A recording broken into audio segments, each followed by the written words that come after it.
I think our friendship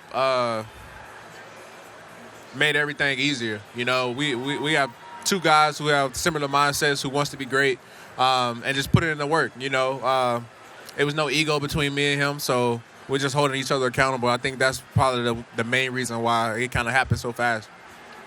Hey, so you come from, I mean, you're a wide receiver. There was another receiver who's pretty great, Hall of Famer, Terrell Owens, that's played in this big game as well. Uh-huh. A lot of people liken yourself to him. Do you look at that and look at those guys and say, like, you want to be remembered in that top echelon as well? I try to stay in my own lane. You know, Terrell Owens is a Hall of Fame receiver. You know, I'm not even going to try to compare myself to a Hall of Fame receiver. I got ways to go. But I definitely want to leave my mark on the game. This is this big game, so, yeah. And when you score your first touchdown, man, you got anything? We know you know how to celebrate the end zone, boss. You got anything planned? We don't have anything planned yet. I know it's going to be tough to get in the end zone, and if we do, we're going to be full of emotion. So, you know, we're just going to take it slow. I got you.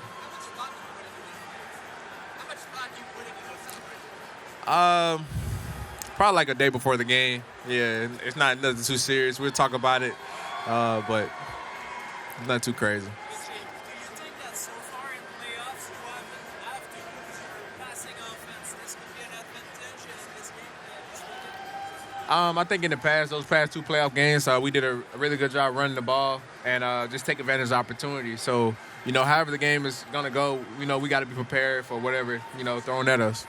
AJ, you're Ole Miss guys. How does it feel to beat DK and go to the Super Bowl? No, it's not about beating anyone. DK is happy for me, you know, and I'm happy for him too. So, Is he down here watching you? I'm not sure. I'm not sure. AJ, what's the craziest conspiracy theory you believe? I think that we're in a globe. Yeah. Yeah, the firmament. Conspiracy theories, AJ. Supposedly the Super Bowl script has already been leaked, man. Have you seen that? Nah, I don't get too caught up in none of that, you know. When it comes to the Super Bowl or the touchdown celebrations, we all saw in the NFC Championship game, Miles Sanders scored the touchdown, started going off, and then Jason Kelce comes in. Uh-huh. In your opinion, who made the dance better? Definitely Kelce. You know, he made the dance. He made that touchdown celebration, you know, with him coming in. So, AJ, the Super Bowl obviously is two of the best quarterbacks in football. Who are your top 5 quarterbacks of all time? Off the dome, anything you can think of. I don't know, because before I got to the NFL, I didn't really watch football like that. So, but I mean, I had to put Joe Montana, you know, so that number one. So,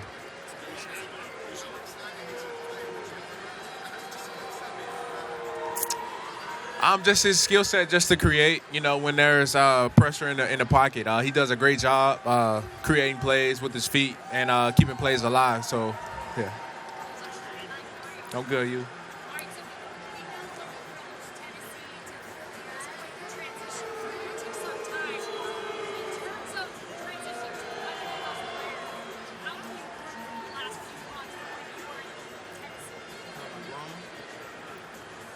I think I've grown maturity-wise. You know, definitely had to learn kind of the hard way as a business.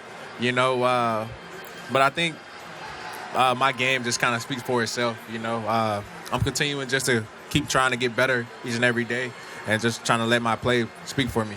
This is on the fact that you made it to the Super Bowl, and they didn't even make the playoffs. Titans. I have no comment on that. It would be a question from you. AJ, how would you describe your first series in Philadelphia? You go into How would you describe your first season as a Philadelphia? It's been everything. It's been amazing. You know, the fans have embraced me with open arms. And, you know, the city has too. It's just been everything, man. We've been rolling as a team, and we're here. You know, it's unbelievable, man. Philly is a special place, and you know, so.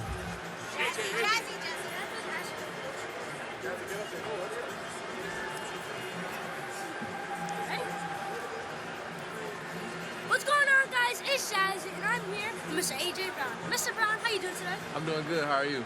I'm doing great. Thank you so much for asking. So I know that you've been an advocate for philanthropy work throughout your whole career.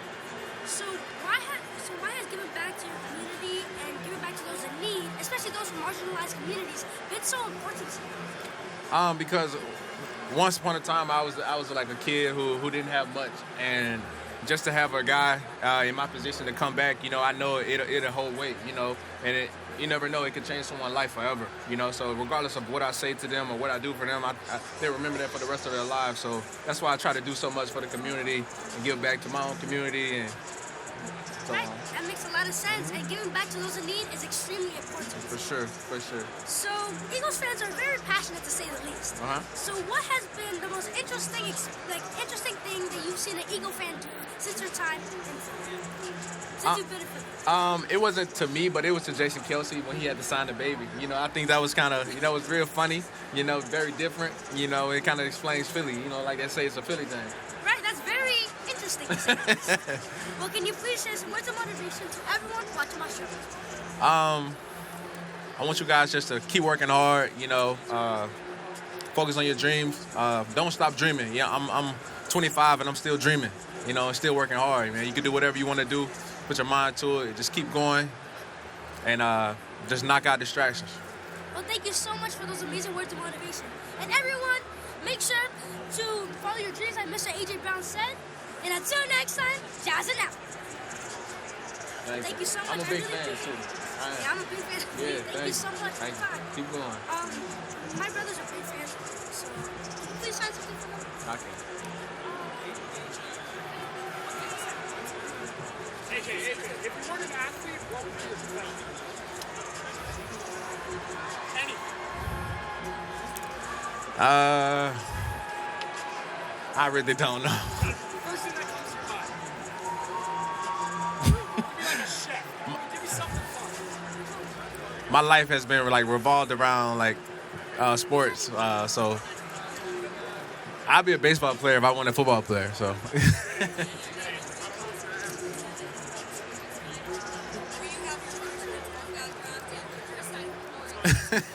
So far, my script is going really well. I guess you got to stay tuned to see how it all ends.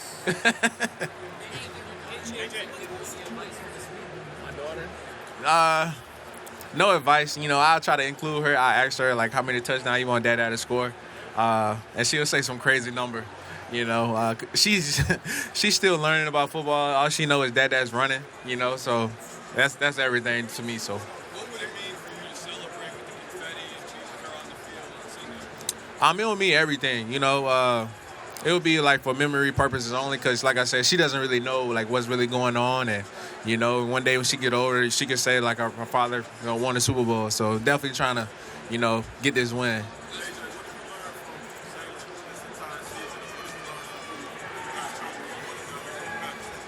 I think we learned. I think it's vice versa. I think we're always teaching each other stuff, just trying to help each other out so much.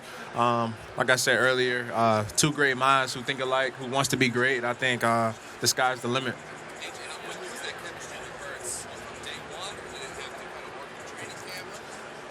It definitely took some time. It definitely during training camp. It's easy to throw the ball when nobody's out there, guarding me. But it took some time to get on the same page. Yeah, for sure. Particularly on the deep balls, you two are amazing. And how did that kind of come about? Did you realize it early on, or is that more you go into games and you can find out, hey, we can beat these teams deep? Excuse me. I think that's early on, the time that we put into running those routes and getting that connection early on. So.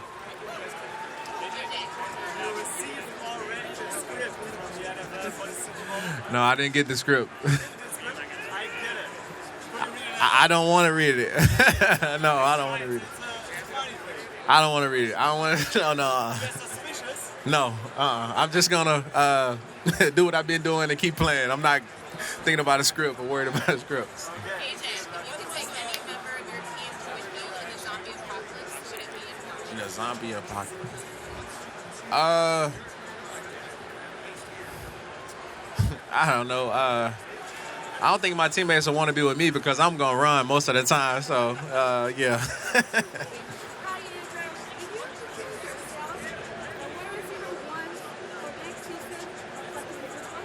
Do I consider myself wide receiver one?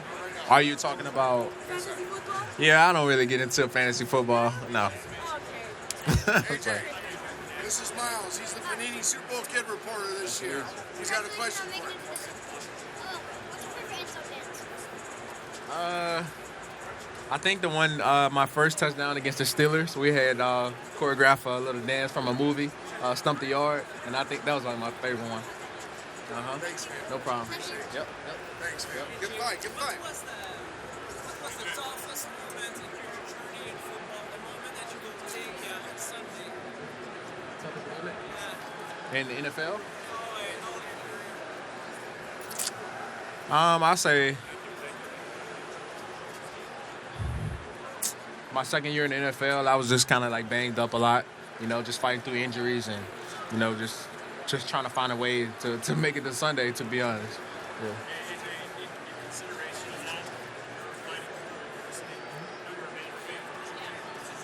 Where's my favorite? It means everything. I like to say it's not me out here. I get all my blessings and strength from the man above.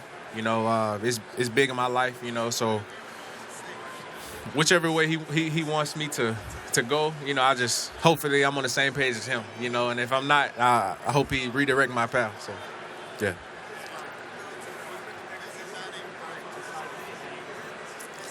I wouldn't say the biggest difference, but those are two different teams, and they require two different things, and it's just learning the Philly way, So it. AJ, we're doing Panini China, so we know you trained with Jerry Rice, and he kind of showed off his raising from him, right? And took him back, so Yeah. you gotta get your own, right? Yeah. So what are you gonna say to him? What's the thought of getting your own Super Bowl ring kind of motivate you this weekend? What are you gonna say to him? I'm not too worried about Jerry Rice at the moment. But I'm definitely trying to, get some on my own. I'm right here. Definitely just trying to finish the job. Awesome. Good luck on Sunday. Thank you. Thank you.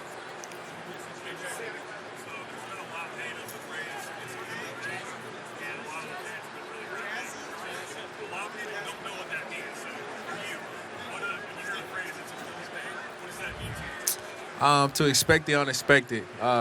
Being an underdog, being counted out, nobody's really giving you a chance, and just working hard each and every day, just earning whatever you want. AJ, how's opening day? This is finally hit you at the Super Bowl thing with all the hoopla. No, not yet. It hasn't really just set in for me, maybe when game time comes around, so. Early game, Starkville, Mississippi. What's that friendship mean to you and what's Starkville mean? Starkville means a lot, man, and Willie Gay do as well. We grew up in the same community. He was my church member, so just to see him and the growth the growth. I'm sorry. Just really gay. Yeah. Church member, the growth you made. Should you play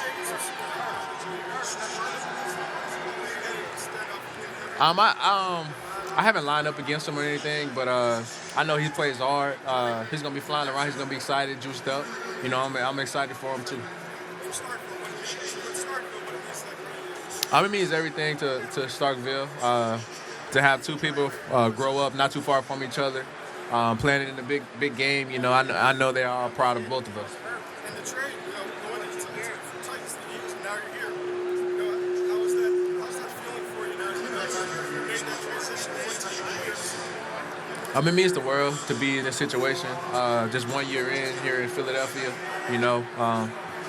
I guess you could say things worked out.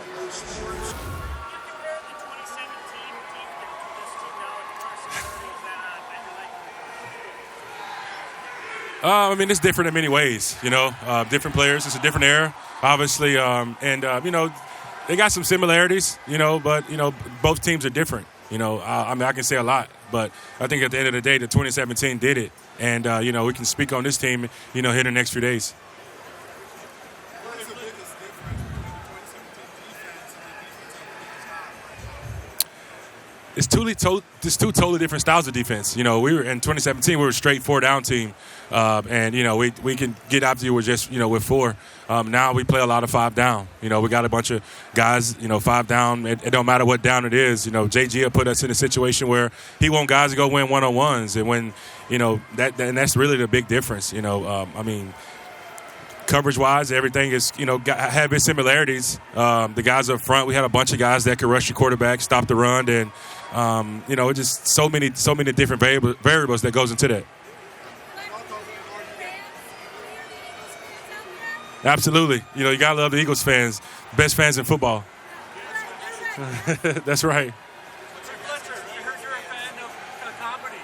You were with this son of a gun there on the other night. Who's your favorite comedian? I got a couple. Obviously, I like watching Kevin Hart. So, I'm always with Michael Blackson. He's a really good friend of mine, and he's one of my guys. I can call him, pick up the phone, and he's always a good time when he's around.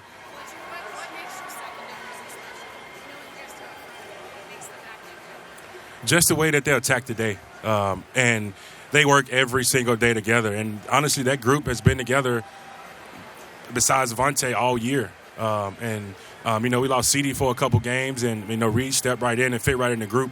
But the biggest thing about those guys is, they get it. They want to be good. They push each other to be good, and they're just relentless in practice. Individual in the film room, walking around the building is just competitive.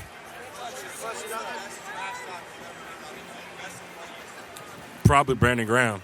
You can't top that one. So everything. Just talking to. It don't matter who he's talking to. He's going to try to get under somebody's skin, which is the best part about it.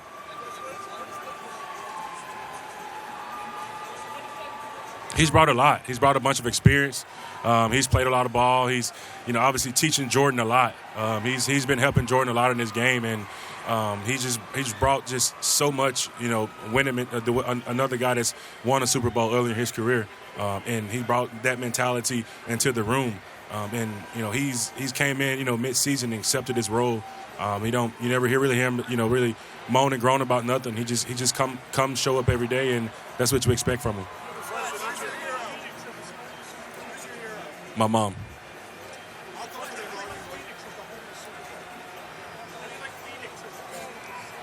It's good. It's obviously good. The weather's okay here. We really blessed with some good weather this week. So we're excited about it. I'm excited about it, and we're looking forward to Sunday.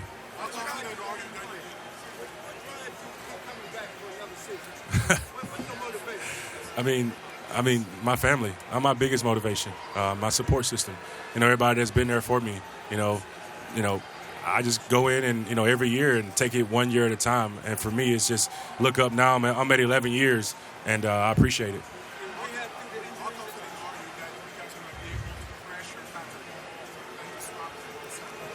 We're not going to do anything special. We rush as a group collectively. We don't rush individually.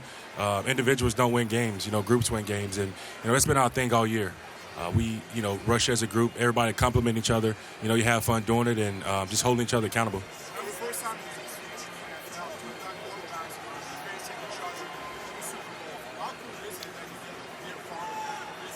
It's special. It's special. It's like I said, it was real special to see that happen. And, two young guys that worked their butts off to get to this point and to get to face each other in the World Championship.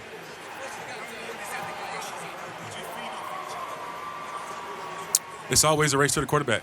But, as our thing is, we all talk about sacks and all these type of different type of things is, we got a saying in our room that is, no crush, no rush. And that's the biggest thing for us. No crush meaning you don't stop the run. You don't get the right to rush the quarterback. You have to earn that right. And, guys has bought into that and it shows on Sunday.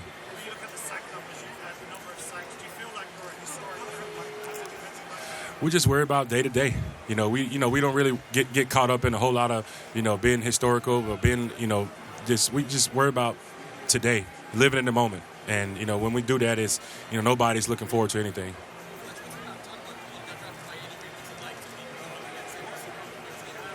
You got to love Big Red, right? He's the guy that changed my life. You know, he drafted me first round, obviously, and, you know, I got so much respect for him. You know, anytime we play him, I go up and talk to him, either it's pregame, postgame, and just tell him thank you. And that's always the biggest thing. And, you know, he always tell me, you know, good luck with everything. Fletcher, fans out there, because I always have to go to battle. Defense is the better side of the ball, right? Will you explain to them why defense is the better side of the ball? I mean, defensive line is different, you know, than because, you know, we can mess up. You know, we may have not fit a gap the right way or anything like that. But, you know, DBs or something like that, you know, if they mess up, then obviously it's, you know, everybody see it. So it's a bit different, you know, but it's fun, though. You know, you get to hit people and, you know, take all of your aggression out, you know, between a whistle. And, you know, I really enjoy doing it. And then I know prep is always good, obviously, but are you the type of player that, maybe depends if the NFL has for the Super Bowl, or would you just like to play the next week when you have a team that has to let them go like you guys do? I mean, obviously, there are so many logistics that goes into that, you know, and you got to understand it and be a pro about it. And, you know, I think the team has handled it very well. The league do a really good job of, you know, giving us sources and help to handle all those type of things, you know, like last week. And that way we come in this week and we focus on the game.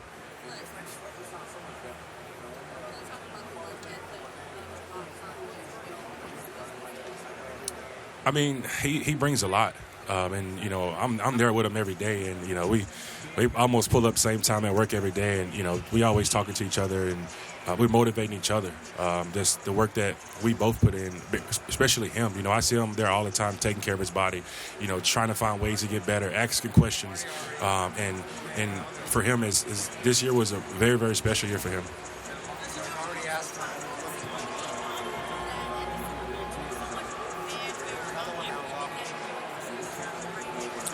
It's really, you know, go back, like I just said, of being a pro.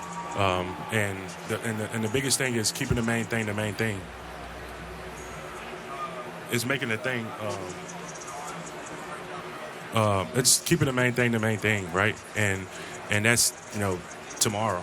And that's Wednesday, and that's Thursday, and Friday. And that's taking one day at a time, one step at a time. And that's the things we did all year. Just staying focused, blocking out all the noise. Obviously, you know, you come here, and obviously I think Coach Sirianni did a really, really good job, I said earlier, of, you know, putting some of the game plan in last week, you know, introducing us to that. And, you know, this week, obviously, everything goes in, and we'll be ready.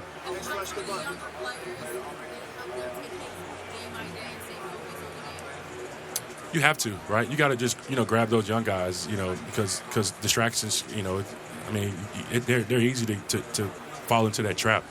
Just kind of grab them and let them know what's going on. And everybody that's been a part of this, that's been around it, kind of know, you know, when they see somebody veering off or not doing the right things. And you grab them and you kind of reel them back a little bit and say, hey, that's not what got us here. This is what got us here. And let's focus on that.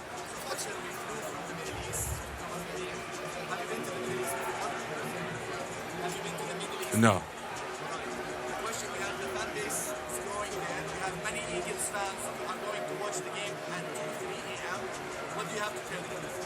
Go Birds. Hey, Fletcher, Andy Reid gave you a shot, I mean, you know, growing up, remember when he was with Philadelphia, what did he mean to you specifically, and how much lessons did you have from him, and how proud are you to see him have the success even though it's not with Philadelphia? I mean, he means a lot to me, you know.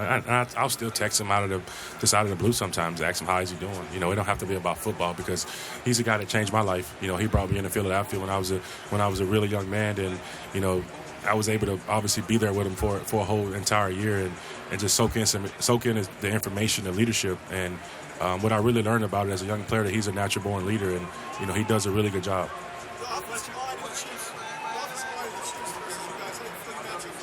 It's going to be a good matchup. I think it's probably going to be the best group we faced all year. So we're looking forward to it. And, you know, obviously that's what a game is won up front. It's going to be a challenge for us. They're all five of their guys are, you know, good guys. I think they got, 2 or 3 Pro Bowlers up there and, you know, some other guys that should have been in there.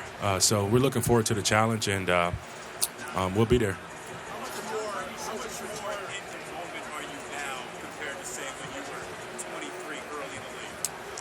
I mean, it's all about growth. And for me, you know, I've grown a lot, you know, as actually, you know, being a leader and being that guy that guys could come to in the locker room and talk to when something's going on or something, you know, something just frustrating them. Being able to help, you know, don't matter who it is in the building, help them out and help them understand not only you're the football player, but I'm going to try to teach you how to be a pro. And that's the biggest thing that I try to do every year. It don't matter who it is. If I see something going wrong, I try to go out and talk to those guys.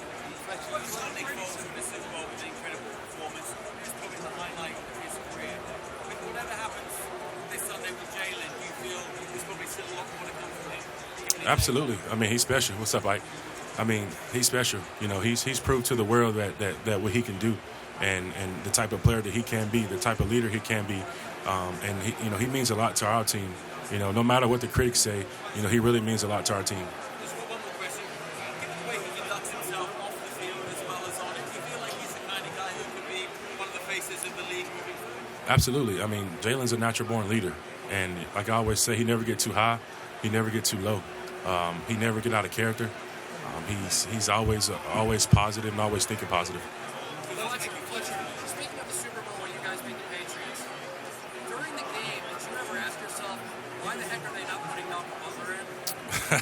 No, I did. Afterwards, was there ever a discussion as to why is the best corner that they have on their team not playing this game at all? I mean, I still don't know what happened to this day. But at the end of the day, is obviously you especially a guy from Mississippi, right down the road, Vicksburg, you know, and you want to see him out there because you know that he's a great player, and probably, you know, I still don't know what happened. I can't speak on that, but you know, I wish he was out there competing in that game.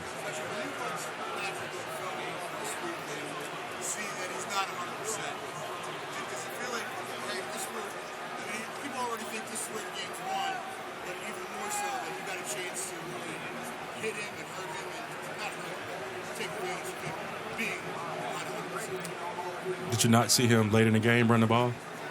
He looked healthy to me.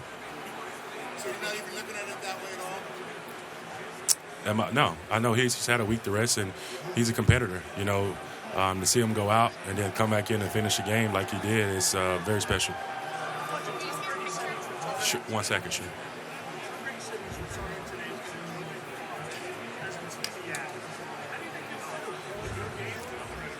I think he'll do a really good job. You know, he's been around for a long, long time, and he's seen a lot of ball. He knows ball, and I think he'll do a really good job. You know, just like all the other athletes that you know, once they retire, they go into media and TV, and then they do a really good job of preparing for it. I think he's prepared for this moment, and he'll do really good. Talk to me about the last 5 years. 5 years ago, you were in this position, and now you're back. Talk to me about then versus now. Just you know, you appreciate it, right? And when I say that, is you know, you got guys like, you know, rookies you talk to in the locker room, and you know, you're going to a Super Bowl their first year, and you kind of look at them and you tell them, do you know how hard it is to get here? And you know, because 5 years ago I was here, and you know, I made, you know, now I'm back, right? And you try to explain to them how hard it is to get there, and you get, the biggest thing is there's so many players in this league that's played so much ball, 10 to 15 years in this league, and never been to the playoffs. So you have to appreciate that, you know, times like this, and soak it all in.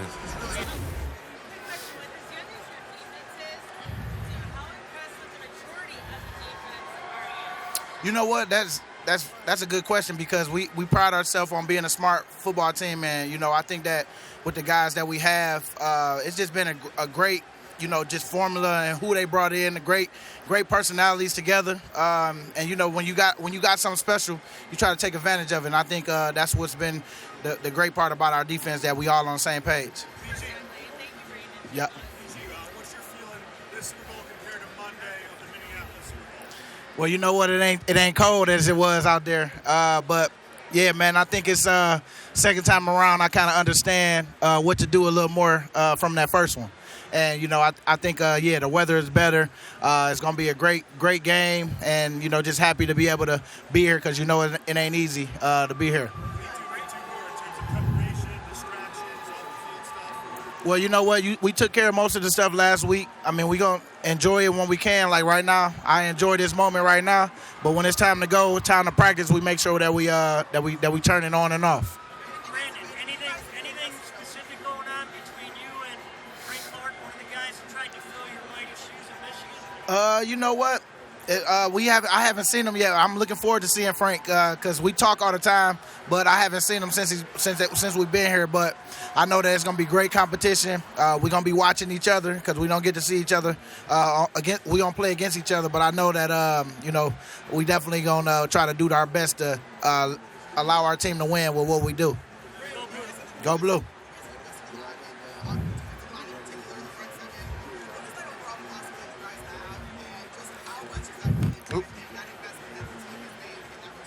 Well, I know the Eagles always want to have they guys up front, and I know that they're going to bring in every year the best available at that position because you see how deep we are and how much we complement each other, and it's definitely been helping in these games, and it always starts up front. It starts with who's knocking who off the ball and who's affecting who up front, and I think, yes, we got a bunch of great guys that's healthy and excited, to try to get after Mahomes this weekend.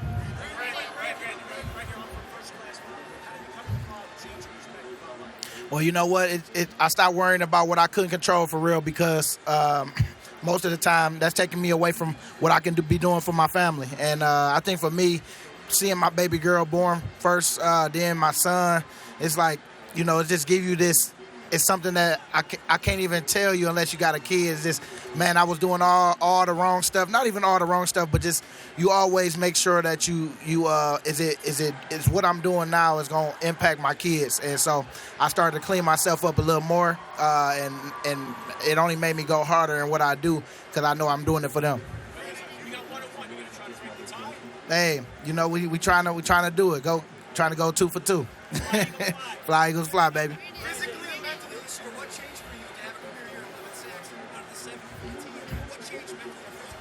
You know what? It was me just deciding every day that I'm going to just take it one day at a time because I got to spend more time with my family. I try not to, just take yourself in a bad place where you thinking about, man, what I could have did this year. It's like, nah, you know what I'm going to do next year? I'm going to make sure I go hard at it, and I'm going to get my best shot, and my best shot is now, and I'm thankful. I'm always praying, so I know God definitely got me in this position.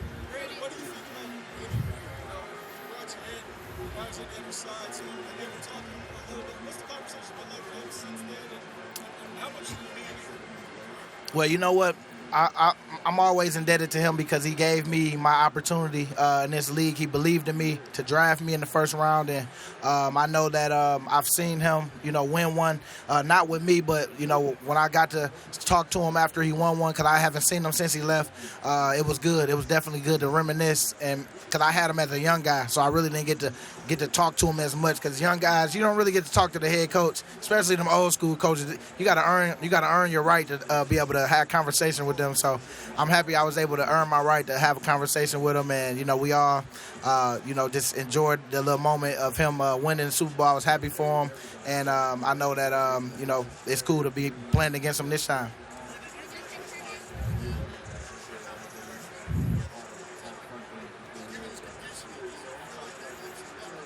Oh, yeah, it's for sure. I mean, anytime you playing these great quarterbacks out here, you got to affect them because you can't have them out here playing 7-on-7 because the line definitely has to affect anything that goes on with the play. And I know that we got a great D-line, but we got to prove it each and every week. And so I'm excited because we do got a task that we got to achieve going against Mahomes. Oh, I'm excited because you just don't know the next time you're gonna be here, so you better give it all you can and sell out and do what got you here, got you to get here. And so I'm just gonna give my best this week in practice, and it should translate to the game. And as long as I give myself the best shot, whoever wins, I can live with that.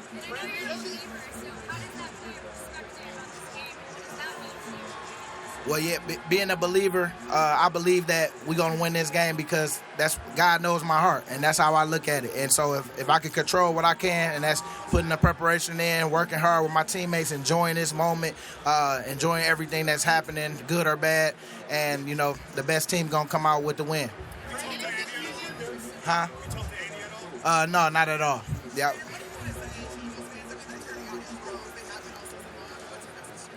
Well, this make sure that you got your party, your popcorn, all the good stuff ready because it's going to be a show this weekend.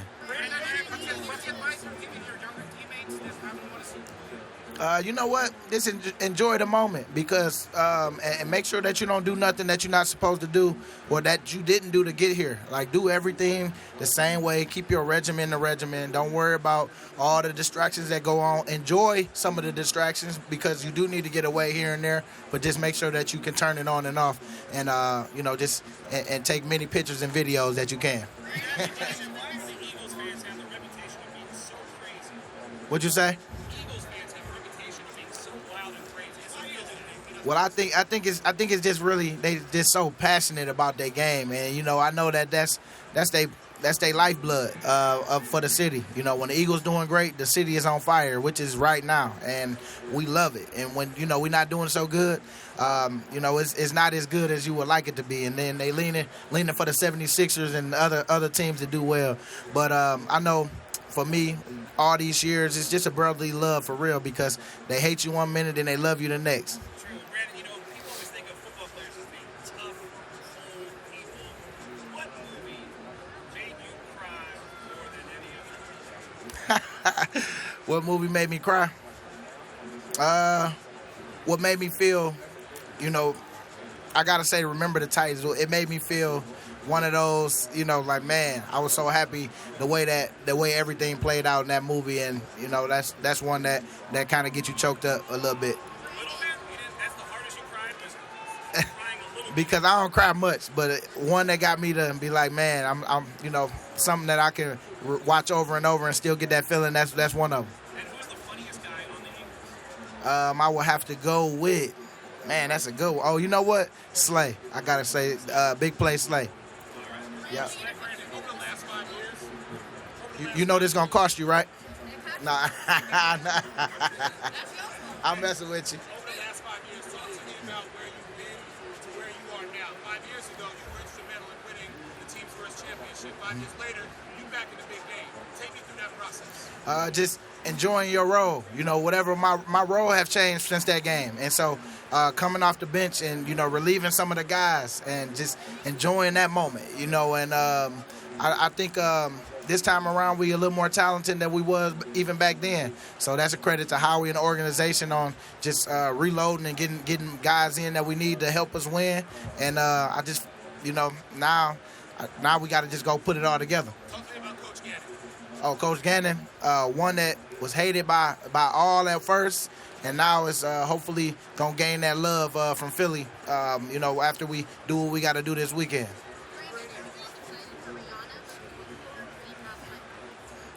You know what? Since my wife like Beyonce, I would have to say Beyonce because I know she'd be smiling being able to see her girl in action because with us being here, it would have been nice to definitely have her. But, I mean, Rihanna, just as good.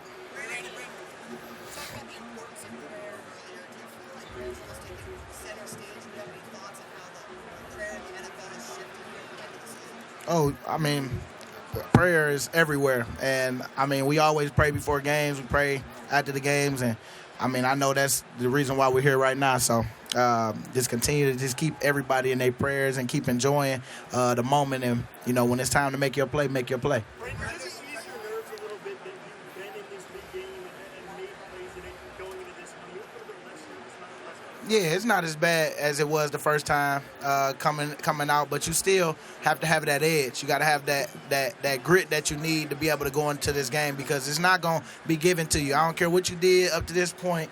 Don't matter. It's just all about what you do on Sunday. So I want to make sure I'm feeling the best I can and make sure that I do exactly what it is that I'm supposed to do, and that's go out there and help my team win. What's the best piece of trash talk you've heard in a game? Man. I can't. That's a good one. Let me think. Let me ponder on that one. I mean, you just threw me for a loop on that one, but I'll ponder a little bit and then I'll come back to you. I got an easy one, though. If you could only have one for the rest of your life, either barbecue or cheesesteaks, what would you go with? Well, who making it? That's the thing. hey, okay. Well, I gotta go with the down and dirty Philly cheesesteak, the messy. What do you like about it? Just the cheese, the American cheese, like just how everything just soak in together, and then if you want to do, I usually do pizza sauce or something like that just to kind of give it a little taste. And man, you go into town. I know I'm hungry now. You need that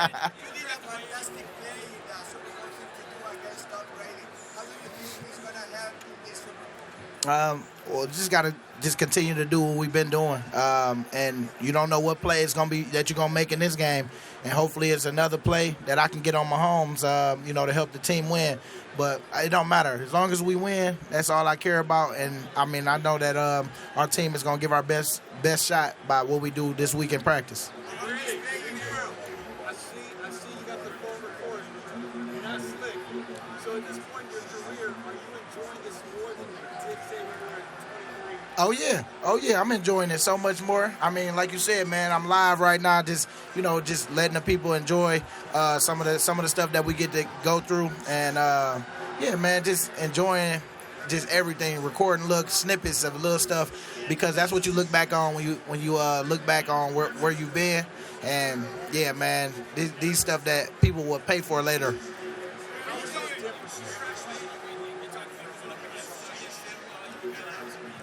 Yeah, Coach Reed, it's been cool, being able to go against somebody that drafted me, somebody that I feel indebted to because he took a chance on me, and to see him go out and win one with another team, it was always great. That's when I got to talk to him again after that. We had like a little Zoom get-together, and Coach Reed was one of the guests, and, it was just definitely great to see him ever since he left. That was the first time, and I told him, great job with what he's been doing, and he was happy and proud of me because we had won the Super Bowl too, and it was just cool. And now it's crazy how things come full circle. Year 13, I'm playing against somebody that drafted me, so I'm gonna go out there and give my best. That's all I can do. Oh, you know what? My family is my heroes, because those the ones who's definitely pushing me to even have this type of season right here.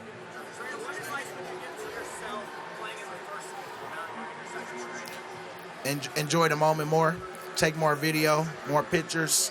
You know exactly what you need to do. You need to keep it the same and keep it simple on what you've been doing. Eliminate the distractions by when it's time to work, it's time to work. When it's time to play, go have fun. And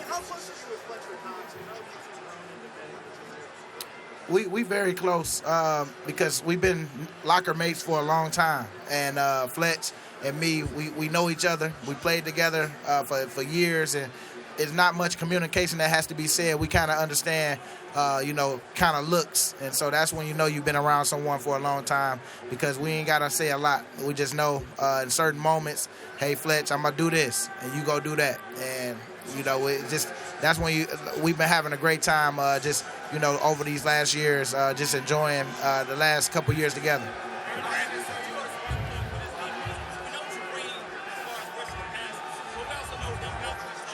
Yeah. I guess you're gonna have to find out, big dog. But yeah, I'm excited, man, just to play against my coach that drafted me, and it's gonna be a heck of a game playing in the Super Bowl, because it's not that easy, man, to get here. So this time around, I'm really gonna make sure I enjoy every second of it.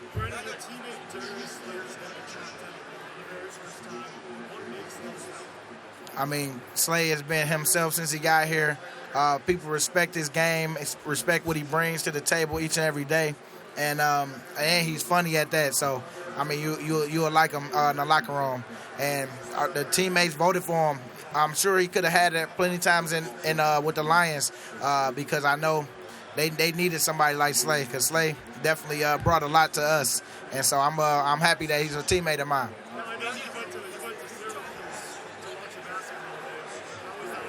That was cool, man. That was my first time at Syracuse.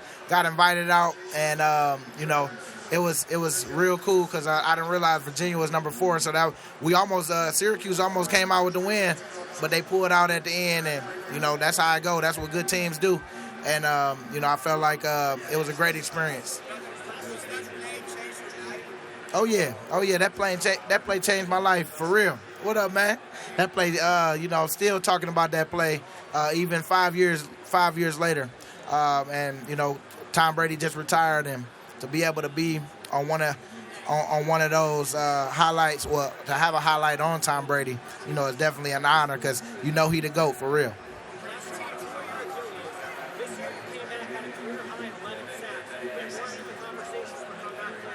Yeah. You know what? it is what it is with that, man. I mean, I let people decide on that. I just keep doing my job. If we win this week, that's all I care about, and everything. I feel like I done won everything then.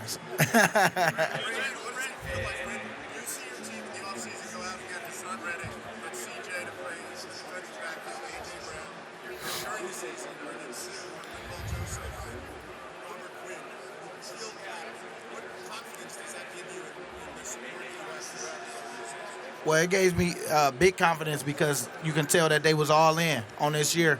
And they started to see some stuff in training camp that they was happy about. And they knew we wasn't far off. And so they went out and got, like you said, Linval and Sue that can plug up the middle because we was a little weak in that area because we got hurt in that area. And them boys came right in and it was a perfect time. Perfect time when they came in. Oh yeah, man! It makes this week that much more special on just trying to enjoy every second of it because you know how it is, man. Like we'll be here on Sunday before you know it, and then we'll be talking about the next year. So hopefully we win this game, have some more time together with the parade, and then we'll have the ring ceremony in June. So that's the most time we can spend together after this. Yep. What up?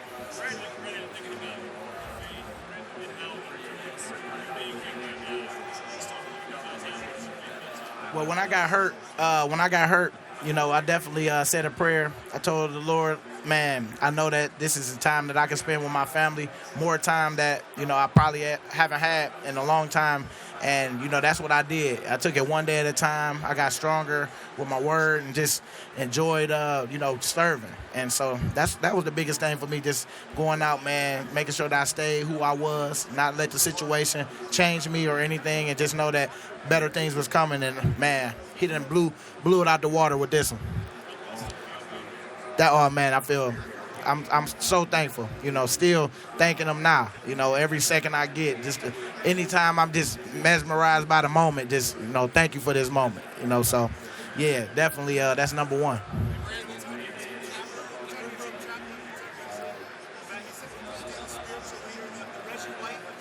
Hey, you know what? Hey, man, it's them some big shoes for sure, but I just been just one day at a time, every day, just enjoying, you know, just whenever, you know, people come to me and talk to me about certain things, you know, I make sure that I ask, you know, the Lord for sure, you know, to speak for me and put it on my heart, and then whatever kind of comes up, that's what I say.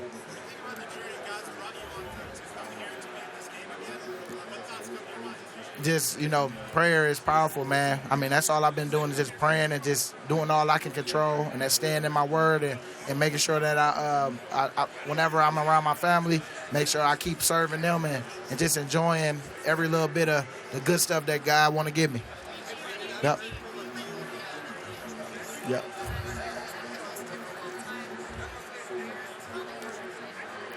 Well, you know what? It was tough, but it was just tough because of what you thought, like what I thought I wanted to do that year. I was like, man, I want to have this. I want to have my double-digit sacks and do all that. And it's crazy because I get hurt. And the first thing I did was, you know, pray about it, and I felt bad. I felt so good about it afterwards. And who would have thought I would have been coming off the bench and still accomplish what it was that I thought that I was going to be able to do this year, and not even do half of what I was doing last year, this year to do it. So I'm just in awe of everything. Yep. That Super Bowl strip sack Tom Brady, that was the deciding factor. What does the script say? What are you going to do on Sunday? Man, look, I'm hoping to do it again. I'm hoping that it ain't even got to be that tight this time because, boy, it was a real good game. All I'm hoping for is our team just show up and be who we are and give ourselves the best chance to win.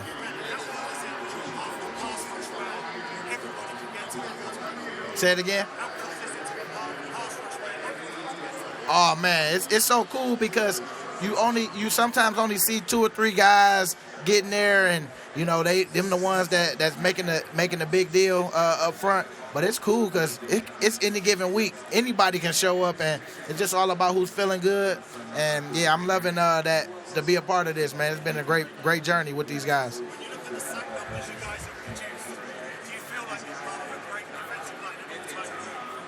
I mean, we could be. We got to finish the deal, though. You got to finish the deal, and then we let the people talk about it and see who we compare up to.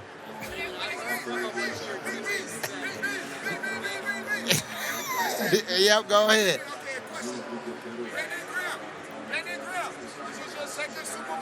This is my second Super Bowl appearance. Yes. Brandon Graham, you're also.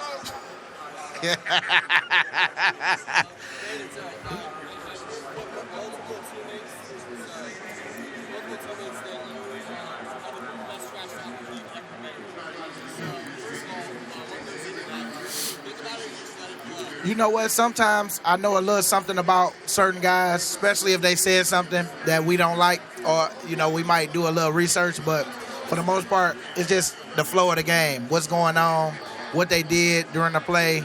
But yeah, man, it's a lot of fun just being able to see if I can get someone head.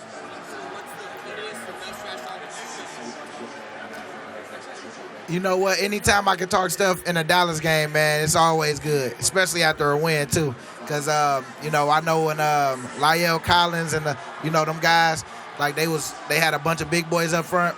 I mean, it was a lot of back and forth because them boys definitely was coming just like we was coming.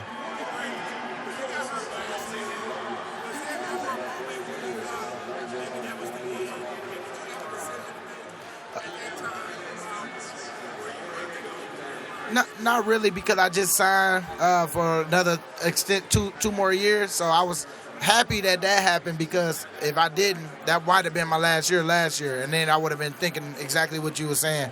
But I knew I had just at least one more year guarantee, and I had to put my best foot forward, and that was all I was focused on, man, was just one day at a time, putting my best foot forward so that I can let them know that I still had something in the tank.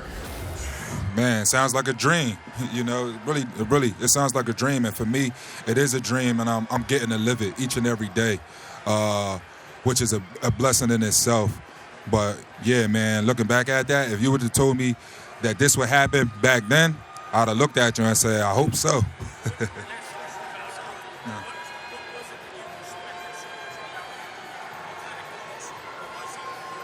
I respected the fact that he found a way to get his players to play. You know what I'm saying? He found a way to bring out the best in his players at the end of the day so that they could go on the field and perform to the best of their abilities. Okay.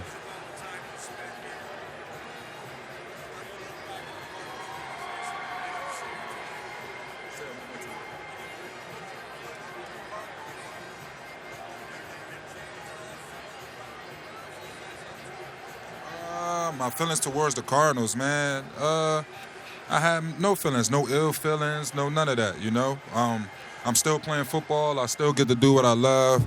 I'm in a different place and I'm balling. So I have no ill feelings towards them.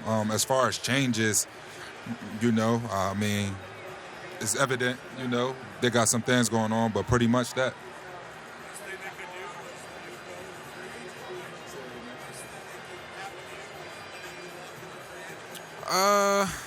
I don't know. I can't say that's the best thing that happened to me. At the end of the day, it was one of those things where, business is business. They made a business decision at the end of the day.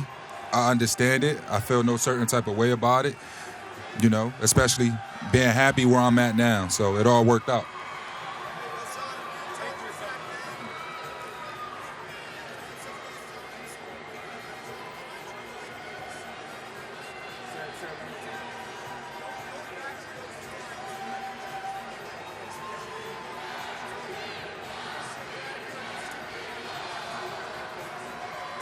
Like I said earlier, man, I'd have said it sounded like a dream, Took me 6 years to get to the Super Bowl, so I didn't know it would happen. I didn't know it was coming, but the fact that I'm here, just soaking in every moment, blessed, honored, and just taking this all in, it's truly a lifetime experience, and definitely don't know when I'm going to come back across it, so I'm just enjoying every moment of this.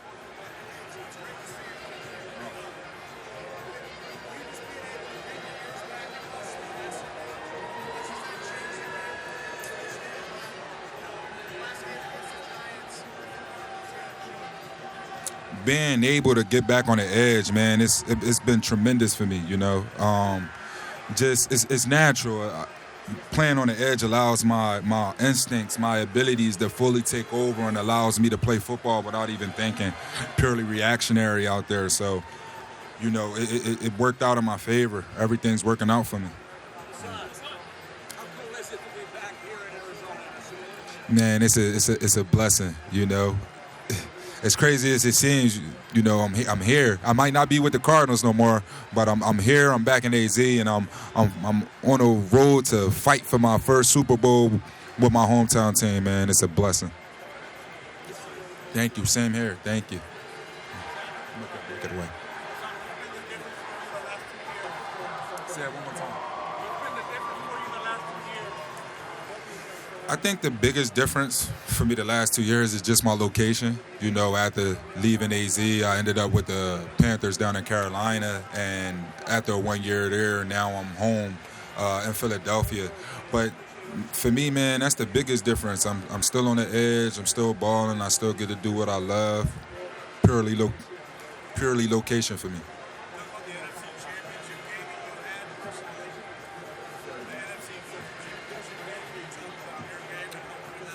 Yeah, the NFC Championship game, man. What an experience to be able to play at home in front of your home, you know, in front of your hometown crowd, you know, your home team.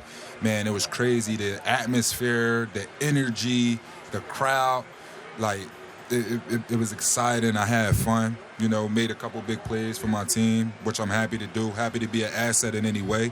But man, it was a great game. I had a lot of fun, and sheesh, it got me here, you know.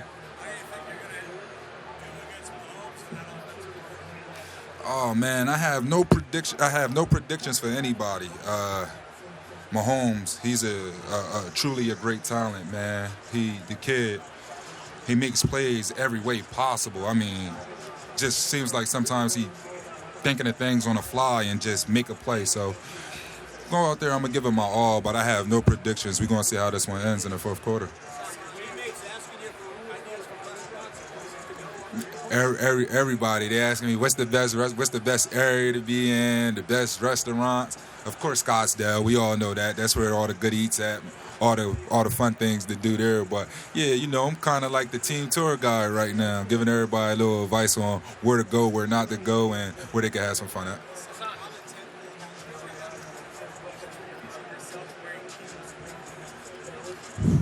Man, when I was at Temple, you got to understand, I had 2 injuries coming out of high school. The only thing that was really on my mind at the time was having that chance and opportunity to play football again. I wasn't even worried about the NFL. I was trying to get on the field any way I can in any position just to play the game again. So, I mean, I wasn't thinking about NFL football at that time.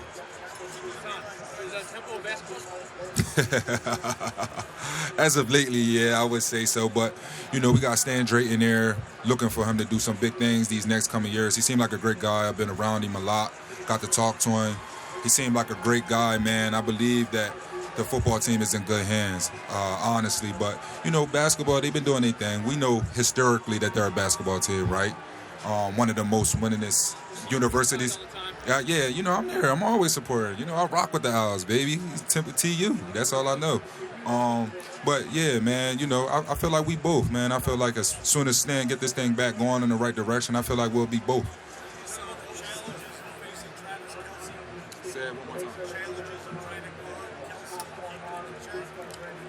Challenges of trying to guard Travis Kelce. I mean, what else do you have to say? It's Travis Kelce.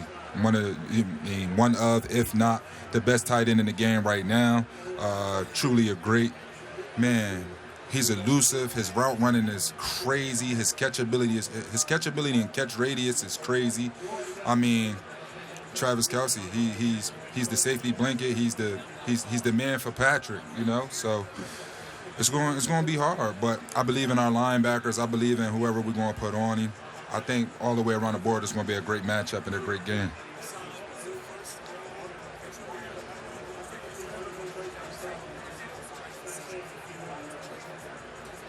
Man, as soon as I put the pen to the paper, I mean, You're talking about a team that I watched growing up on Sundays, you know, went to a couple games growing up. When I put that pen to the paper, I had fulfilled a childhood dream of mine, which was playing for my hometown team. So as soon as I put that pen to the paper, that was the moment for me.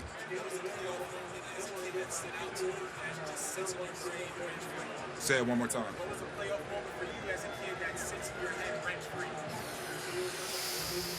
Like right now, from this year, or you talk about in general? As a kid, I can't even tell you, man. That's so long ago. You know what I'm saying? I'm 28 now, so that's been a minute. At least, yeah. It's been a minute. It's been a minute. So I don't even know how to answer that question.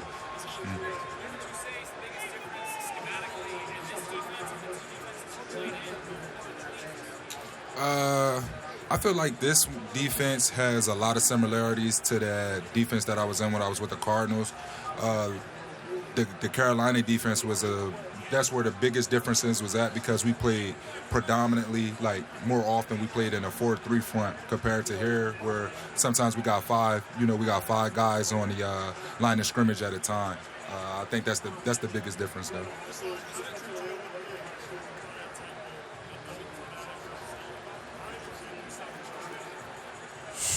That was my journey at Temple, man. That was the hardest part, you know. Keep staying on the course, staying level-headed, trying to be optimistic about my time coming. Honestly, I dug deeper into my faith, and then, you know, just talking to my parents. I talked to my mom a lot. She was kind of like a guidance counselor for me, a therapist for me. I could call her, let her know what's going on. You know, my mom always had the same answer. You know, we fighters. We're going to stick this one out. Keep going. And that's what I did.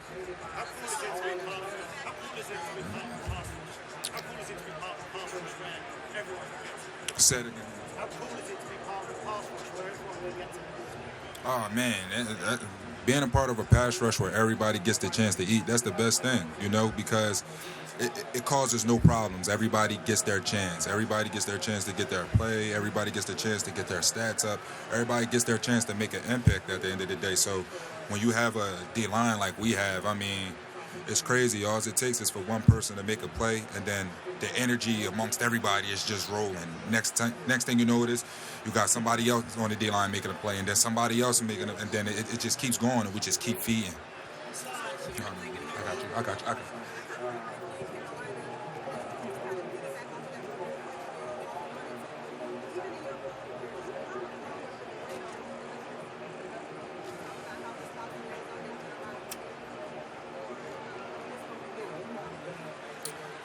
Arizona and Carolina. I think the biggest thing that they prepared me for was dealing with like the distractions and coming home and being back around family. When I get into the NFL level, you gotta understand, you know, I come from a place where a lot of people don't make it out. So when I did, you know, of course I had family asking me for things, which I knew it was coming, but being in Arizona, being in Carolina helped me deal with it a little bit better. By the time I got back home, I knew how to handle these things. I know how to handle my distractions, things to do, things not to do. That way, you know, I can limit my off-field distractions and make sure that the thing that, you know, I play great ball, which is the most important thing. Say it again. Who have I been thinking about this week? I haven't been thinking about anybody outside of our opponents. You know, other than that, man, I'm just here. I'm taking all this in. I'm enjoying the moment, man. I'm loving it. I'm having fun. It's exciting. I'm just enjoying this moment. But I ain't really thinking about nobody.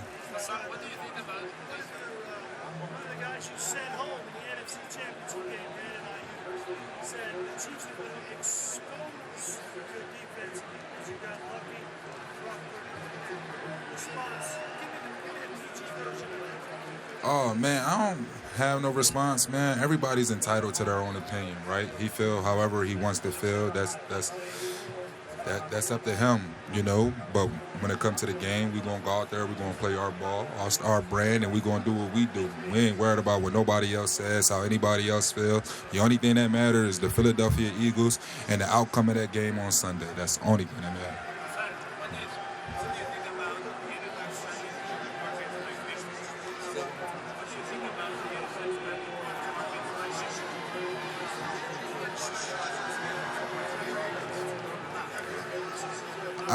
I think the NFL expansion, especially to parts of the world like Mexico, man, I think that's amazing because we get to take a sport that was, made in the U.S. and we get to share it with the rest of the world. We get to take it out in different countries, perform in front of them, show them why this game is such an exciting and amazing game at the end of the day. I think it's a great idea.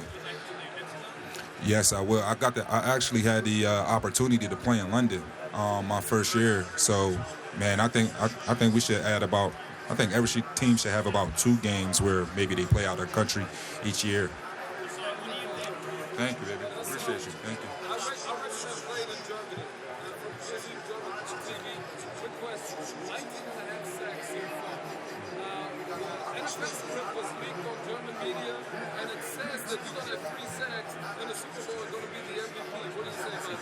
I hope so.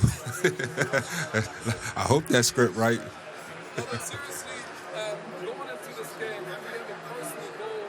How many times you want to give to your man? I have no personal goal outside of just trying to be an asset. I mean, of course, my job is to affect him. I want to affect him as much as I can. I know that'll help the team win, but I have no personal goal, man. We always here. We here for the Super Bowl. Only thing that I want is the chance to hold that trophy and see my ring come in a couple months. Thank you. Appreciate you, baby. You're in the big week right now. Many of the kids struggle.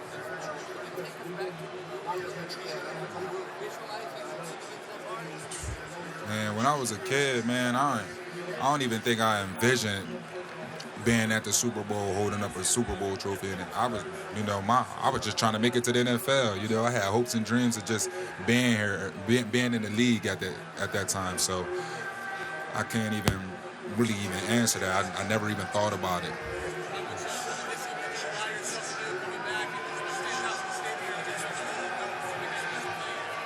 Yeah, when I came back, I did quite some reminiscing.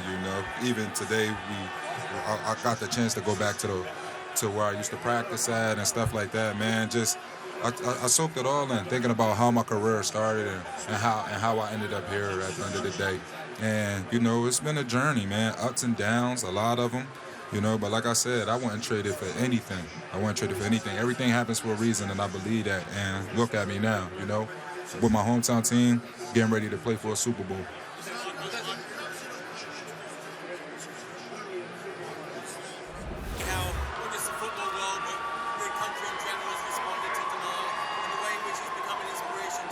Oh man, it's a blessing. I'm kind of lost for words, and just to see my boy, the stuff that happened, and to still see him on FaceTime on my phone, talking to him, it's just a blessing, and I don't take it for granted. And I thank everybody in the whole world to just spread love and and give that positive energy towards him, and for him to able to wake up. Yeah, been friends before high school and stuff like that, playing Little League football. But definitely became around middle school age, around like 13, 14. And, became more friends in high school, especially competing with each other, being high recruits and going to the same camps and stuff like that. So, it's a blessing. Just one more question for me. What was it about him and his personality that kind of drew you to him and made you realize he was such a high-quality guy? Growing up, very observant when I was growing up. So my mom taught me to leave away the people that's like distractions in your life or they don't have the best interest. So I was blessed enough to have a mom to teach me that and kind of sway away from people that didn't have my best interest. Let's ask a couple questions about your role in the quarterback sneak pushing Jalen. Okay. When you're pushing Jalen, do you have like a strike point that you're aiming for? No, my only job is to make sure the ball snap correct. Clean, he gets the ball in his hand clean, and it just pushes as strong as I can. It's just pushing. You're not like aiming for a different direction, things like that. No, just try to get him. Hopefully, he's low enough, and then we just push and use all our power. Are you ever worried about an injury when you're doing it? Nah, you can't. You can't worry about an injury. When you were first asked to do that, this is something you had never done before in college or high school, is it? No. Were you surprised that this was going to be part of the strategy? No, we did it when Carson was here too. We had some plays similar to that. We actually was pretty successful at it with Carson here too. So it's just carried on. Probably O-line thing, Coach Stout thing, but yeah, I've been doing it since Carson's been here.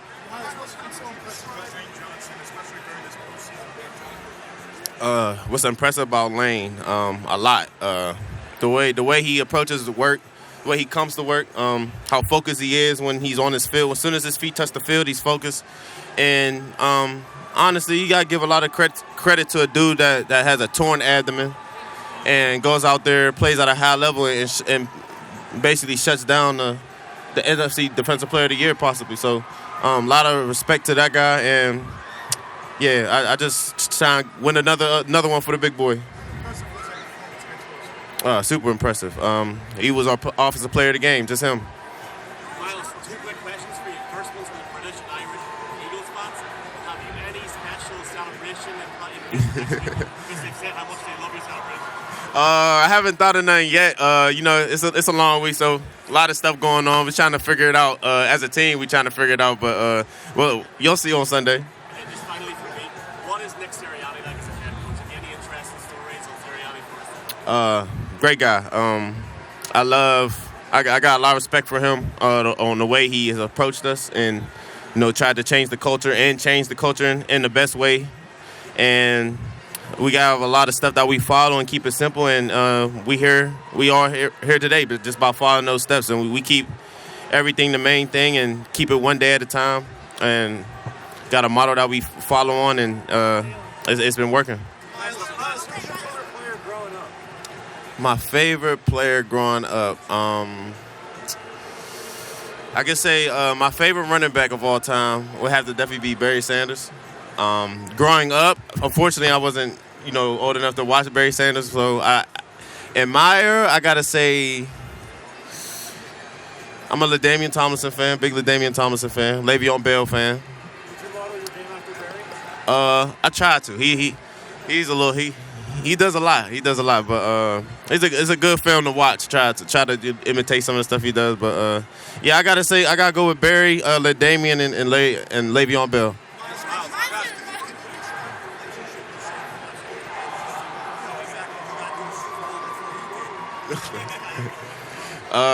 Yeah, me and Saquon's relationship is definitely pretty good. Obviously we went to school together, and that the way that situation happened, it was Saquon's show.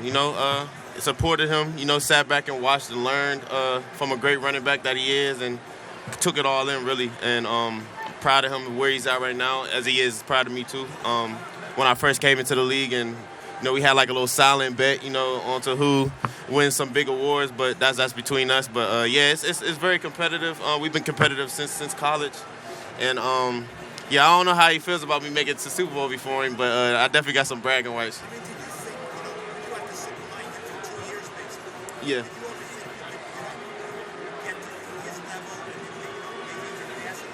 Yeah, absolutely. My confidence never went down. It was definitely difficult, but my confidence never went down. All I needed was a chance, and got my chance. Made it the best I can. Got drafted in the 2nd round here in Philly. 4 years later, I'm in the Super Bowl, so I can't complain. Yeah, definitely. I gotta change the pace question a little bit. What's your guilty pleasure song if you were to pick one? I love me some T Swift. I wonder what you kind of listen to. My guilty pleasure. I don't know. I'll go with Janae Aiko and SZA. Oh, okay. Yeah. You were one of the best running backs in football this year. If you were to make your top 5 running backs list, who would it include? In the league right now? Yeah, you can include yourself. I won't even include myself, because I respect a lot of backs in this league. I'm going to go with my boy Saquon first. I'm going to go with Christian McCaffrey second. Alvin Kamara third. Nick Chubb fourth. And I got to go Derrick Henry too, but I'm going to throw one more in there. I'm a big. Dang, I'm trying to remember his name. Aaron Jones fan too. Yeah. Hey.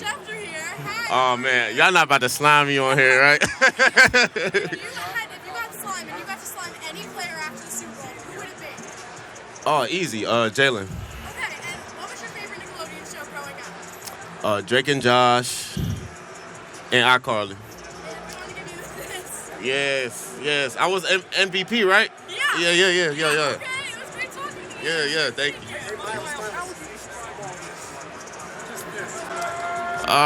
It's a lot. It's a lot going on. But at the end of the day, I was just talking to my peoples. There's 30 teams that would love to be here, and so I'm kind of just taking it all in. I dreamed of this moment, so yeah, that's kind of where I'm at. It's a lot going on, but I'm just embracing it.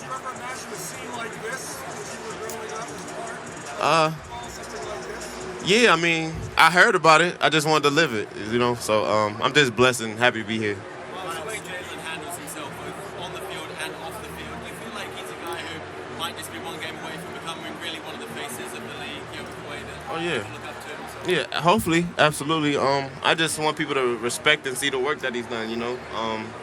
That all that man does is work and puts his heart into this game. So all you gotta do is respect it. What intensity does he bring, that people maybe don't see? A lot of intensity. I mean, he's a guy that doesn't really smile a lot. Doesn't get mad a lot. You don't really know. You can't really read Jalen, but I know what he is going to do. He's going to go out there and give it 110%, and he's going to have my back just like I got his back. So. Hey, Miles, I feel like to say that the fantasy owners were told not to draft you. You're welcome. Miles, ¿cómo estás? Nos conocimos en Prime after the game over in Texas, and el día de hoy te trajimos un regalo. Oh, man. Okay, y'all have a gift for me. Okay. Es para que te dé energía. ¿Puedes leerlo? You want me to taste it? Yeah. Right now? Okay. I'm going to try to For taste it. energy. Right now. For energy? It's spicy. What's the flavor? Pulparito. It's tamarito. Salted. Okay. Oh, man. I just want you to give us your honest opinion. It's not bad. Tastes like Airheads. There you go.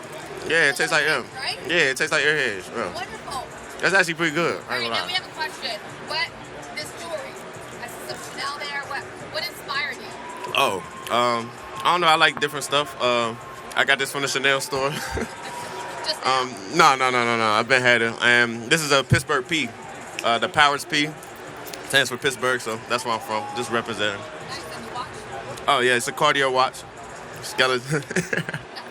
Thank you. Miles, after last season, some question whether you were still an elite back in this league. You responded by having the best season of your career, including being top 10 in rushing yards and rushing touchdowns. Did you feel you had something to prove in the beginning of the season? And if so, how did that carry you throughout this past year? Absolutely. I always play with a big chip on my shoulder. Every year it doesn't really change, but this year was kind of one of them years where I just wanted to make everybody feel me. So just took it upon myself to just control what I could control and just go out there and ball out every game, every time I touch the ball, and make everybody pay for it. Thank you. Good luck. Yes, sir. If you could bring back any all-time Eagle to help y'all win a championship this year, who would it be?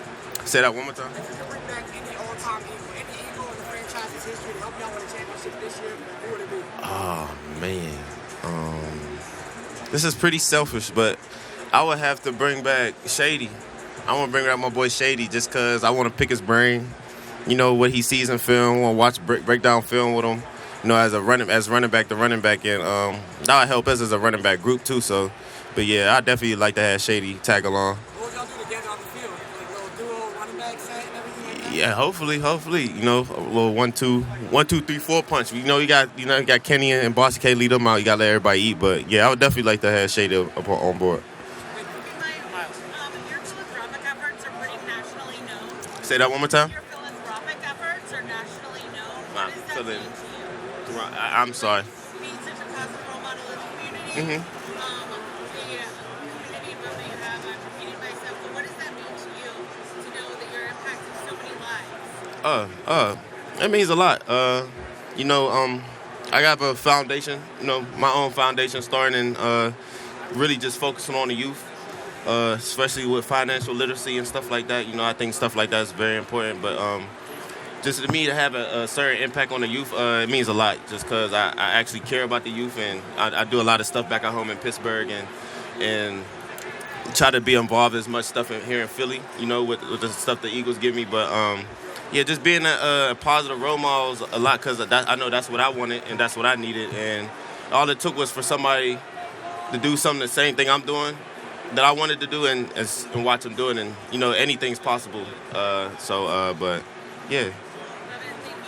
Thank you. Thank you.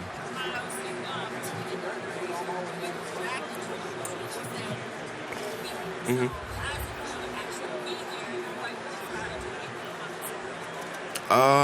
Well, that was the day after they drafted me, and that was the first press conference, and I just wanted them to know that I'm gonna do whatever I can to help get a W and a championship to the city. I was in college when they won their first championship, and I seen how crazy and lit and fun it was. So, and I just want to relive that moment. I love these fans. I love the Philadelphia fans, and I love how passionate they are, and I love how they support us and travel and make us feel, like that team all the way around, no matter what our record is. They're going root for us. So, but yeah, that's all I really want to do is just bring this city, this special city, a championship, and and just live in that moment.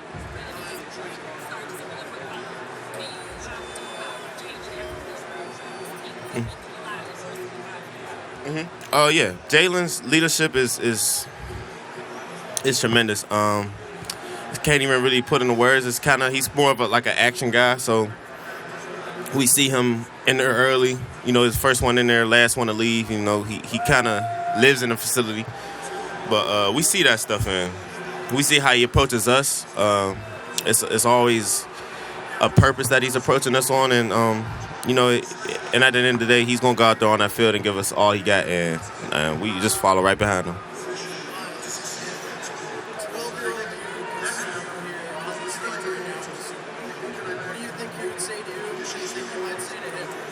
Oh, man. 12-year-old me seeing me. I know 12-year-old me probably would have asked him for autograph. And if it was me looking down on young me, I would just say, just be patient. Be patient, follow the course, follow the right course, and just stick to it. You got it. What's up, big dog? Yes, sir. Yes, sir. The most swag? Okay. Who I think got the most swag? Other than myself? All right, bet. Besides myself, I gotta give it to Chauncey. Chauncey got some sauce. I gotta give it to Haason Reddick. He got some sauce too. We all dress the same kinda. Now, if you talking about really dressing, I gotta give it to my boy Smitty. That's a bad boy. He a bad boy with the suits. Yeah. Yes, sir. Guys, appreciate you, man. Super Bowl Sunday? Yeah, whatever the hotel gives us.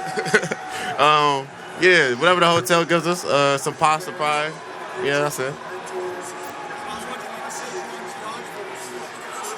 Oh, man, they should have called it. You're not allowed to get hit in the head, right? Yeah, they should have called it, man. That was BS. Yeah, they should have looked out for my guy.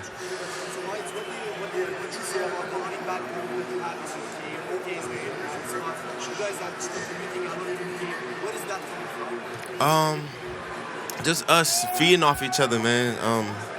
It's that running back room is special, and we got a special coach leading it too, Coach Singleton. I gotta give a lot of credit to him. He's taught me a lot, and but the type of guys that we got in our room, man, it's crazy, man. It don't matter if it's me in there, it don't matter if it's Boston in there, it don't matter if it's Kenny. Y'all kind of see my reaction. I'm their biggest fan on the sideline, so. I love when they're balling out there consistently and getting their touches because I know they can easily probably be a starting running back somewhere else. But, I love those guys. And we all ride together. And, yeah, we're just going to keep this thing going. Yeah, man. This is a great experience, man. This is my first Super Bowl ever. And, my first one actually kind of like attending. So, man, I'm loving the atmosphere right now. I mean, it's cool, you know what I'm saying? It's just, it's smooth, but yeah, man. It's been a whole week now. I'm ready to play. Slay.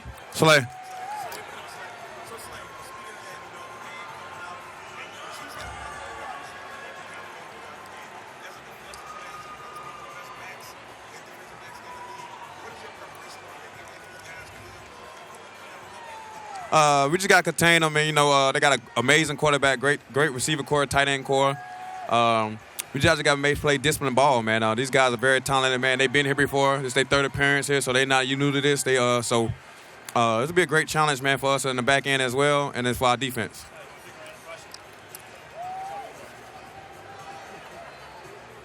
Come on, let me see what's going on.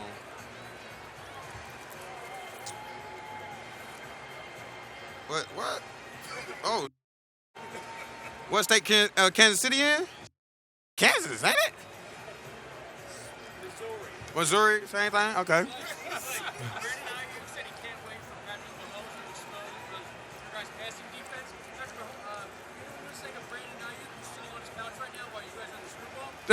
Not really, man. I don't be paying too much of that, But yeah, I don't know what he be talking about, man.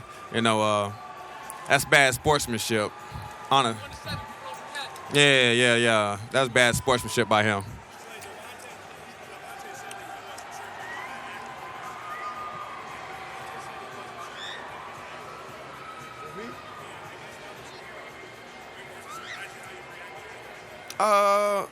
Not really, man. It's a great feeling. It's a lot of guys want first time here, so, guys kind of handling it well because we got veteran guys like Fletcher that have been here before, so they kind of like broke it down to us how it's going to be and what to expect, so we just ready for the moment. You shaking. You all right? You nervous?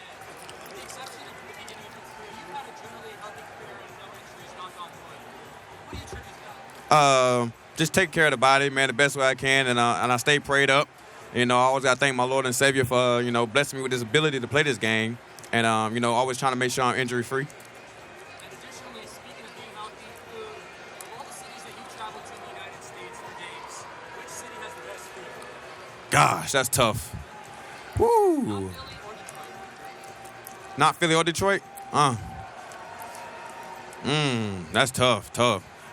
I'm going to say Baltimore, though, because they got, I'm a seafood guy. They got some great crabs, stuff like that in Maryland. So that's been one of my best areas. I like seafood.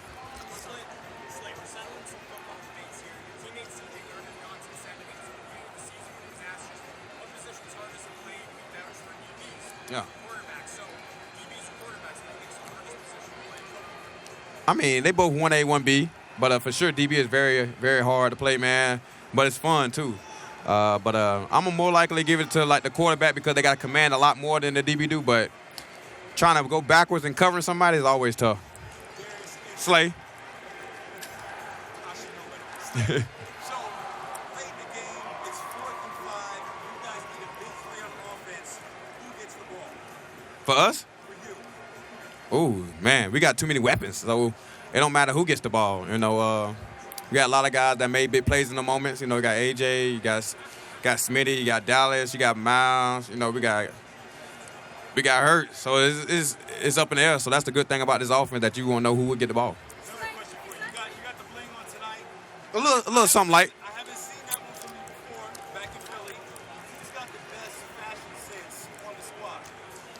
Dress-wise, I'm going to have to go with, Smitty up there. Smitty's 90, number 1. Smitty or Fletch. And, Reddick up there, too. Oh, man, it's important, man. The guys love it, man. They starting to attack me now. They saying, hey, if we don't get no banana pudding, they going to come up and flat my tires. Great, man. And, she's doing a great job, man, interacting with the fans. I do it as well. So, we kind of fall off each other. We good at that. We regular human beings. We just like to be active. See me.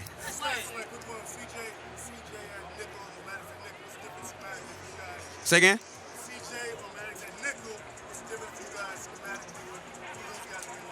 They both the same type of player, man. They both aggressive, both willing tacklers.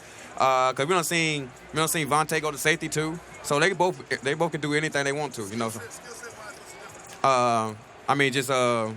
CD just a lot heavier. That's it. But other than that, they both got the same skill set. What up, Mac? Shout out to my dog, Mac in the back, man. Mac in the back with the back of the truck. Happy birthday to my dog, man. Turn up my boy Mac. My boy Mac getting old over there.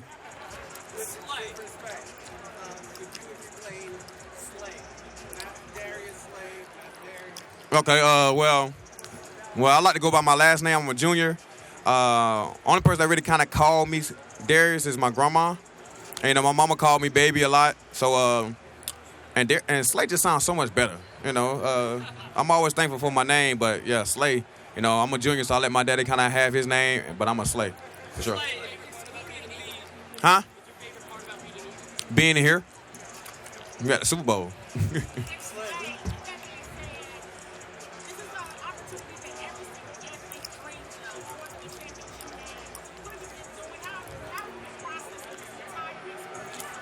Man, I've been just been thankful, man. Been a long journey. This is my first time ever making it past the first round in the playoffs, and I'm in year 10, so I'm just very thankful for this moment, and I'm just cherishing it, but I'm ready to play, though. Say again? We just, our coach, man, Coach Denard, he do a great job of coaching us, preparing us for our matchups, and we go out there and just execute, man. JB is one hell of a corner, I've been watching this game since he was in Carolina. I told him while I was in Detroit, I said, man, you're going to be very, very special with him at a young age. And, to share the field with him is always a blessing, man, because we for sure became one of the best duos in the league. We are the best duo in the league. What excites you about Mahomes facing him? Oh, great, man. He's a Hall of Fame player already. I'm just looking forward to competition, man. This is my third time playing him in my year, so I'm just happy. I'm excited, man. I honestly hope he's healthy, can make the plays he can make. But I'm looking forward to competing against him. Say again? Oh, I'm a nervous before every game. But it goes away after the little, first kickoff or so.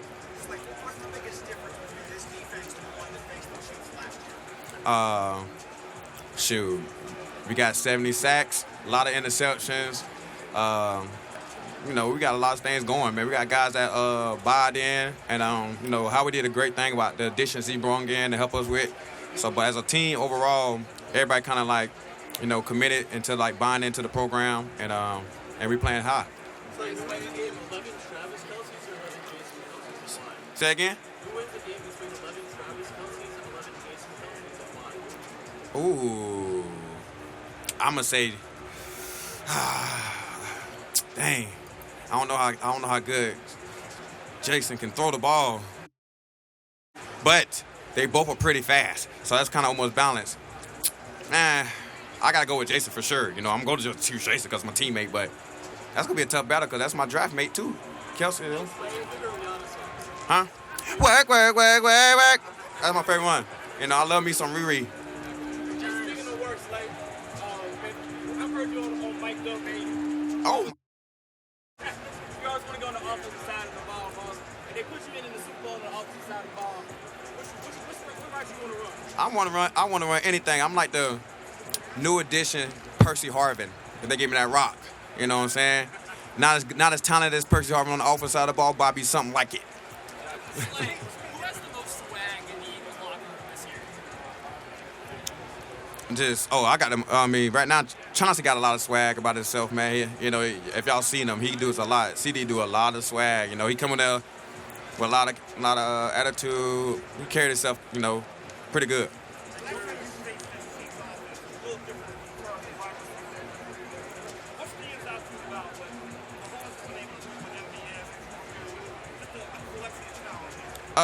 He just proved the fact that, he don't need, I ain't gonna say don't need guys that's like Cheetah and all them, because everybody need a player. But just show how great a quarterback he is, man. Everybody was trying to not say how great he was because he had them guys, and now he's showing you how great he is without them guys. So hats off to him, man. He been having an amazing season this year, man. Easily one of the MVP favorite candidates. High praise for that, man, because just before he did from 2 weeks ago with that hurt ankle, he a dog. Slay. What's up, Mitama?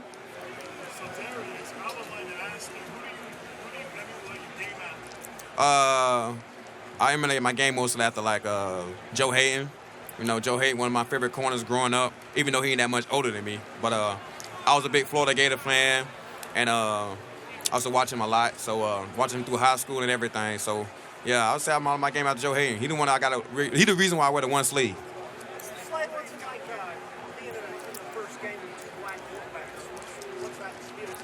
I mean, it's amazing. Definitely with it being Black History Month as well. You just stuff like this, just written crazy. But I'm thankful for this moment to be a part of this. This is crazy with two black quarterbacks playing against each other in the Super Bowl, one of the biggest games in the world. So, yeah, man, this is wild. Been great, man. Got smarter as the time went by. The game slowed down tremendously. So, man, the only thing I did was to continue to keep getting better each and every day.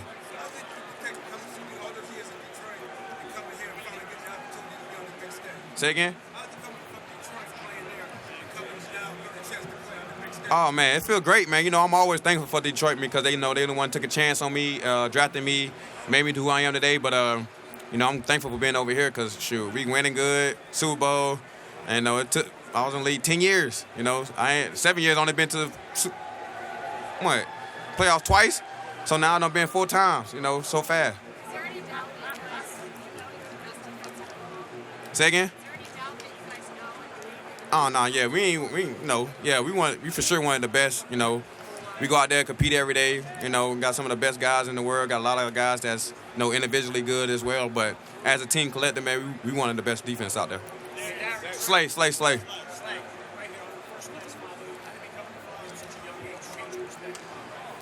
Tremendously, because me being 15 years old, man, I couldn't really experience a kid life anymore because I had to raise a young one myself. So it made me grow up faster than I wanted to, and but then again, that's why I think I laugh and play a lot now because I'm bringing back my kid life still.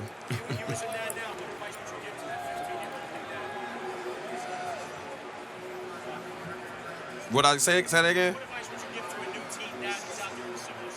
Oh, I always believe, man, never give up, and don't be scared to ask for help. Because I was one of the guys that just felt like as a man, my son was my responsibility. But I had a great mother, a great my great grandma, his grandmas. So they did a great job, tremendously helping me out with them. Appreciate that. Thank you. Another little based on football-related question. What's your guilty pleasure song? You had to pick one. I love me some Taylor Swift. Say again? Your guilty pleasure song. You had to pick. A guilty what kind of song? Pleasure. A guilty pleasure song? Yeah. Like I love Taylor Swift all the time. I don't know that. I don't know no pleasure song like that. You know what I'm saying? I'm not talking like that much. I don't know. Like a good song for me to listen to or something? One where like your voice maybe give you a little bit of shit, but. Oh no. I'm really an old school R&B guy, so I got a lot of good stuff going on. I like that Sam Salter, that good love song. I'm a lover boy. Perfect cheesecake? Oh, cheesesteak? I don't really know what the perfect one is. I'll be still trying all the ones in Philly right now. Huh? I ain't tried that one yet. Nah, man, that'd be too packed. I got a question. My name's Craig Gass. I'm a stand-up comedian. I've asked a couple of the Eagles who's the funniest guy on the team. Your name's already come up a few times. Are you someone who's likely to make jokes during practice or during the games or both? I make jokes all day long. People get mad because they feel like I'm never serious, but I'm pretty much serious sometimes, but it's just a joking serious. And do you do that during the games? Does it mess with people when you play with that? It might get to some people sometimes, but yeah, I don't go out there to beef with nobody. I go out there to have fun. I crack jokes a little bit, All right, people think of football players as being tough, cold. They don't think you have a soft side. What movie made you cry the hardest? What movie made me cry the hardest? Love and Basketball. Last year, Lions fans played Matt Stafford and the Rams in their Super Bowl team. Are you feeling the same love? Say again? Are you feeling the same love from Lions fans? Oh, yeah, the Lions fans done showed me major love, man. They all rooting for me back there, man. I'm thankful for them guys, man, because I was real big in the city in Detroit. I do a lot of things for Detroit in the city, man. I always still kind of go back sometimes with the kids and stuff, so I got nothing but love for the city.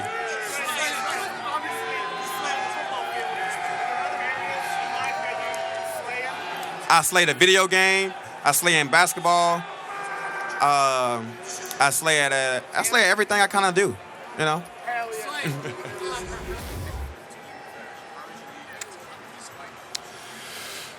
Oh, mate, to be honest, for Madge always just gave me the brutal truth. And it was just like he thinks that, I'm a big body, wouldn't move around well in league. And so had to figure out some other options, kind of look out for myself. And my old agent at PSM, they knew of a contact in the NFL for the IPP program, and so, yeah, rest was history when I decided to jump on board. Yeah.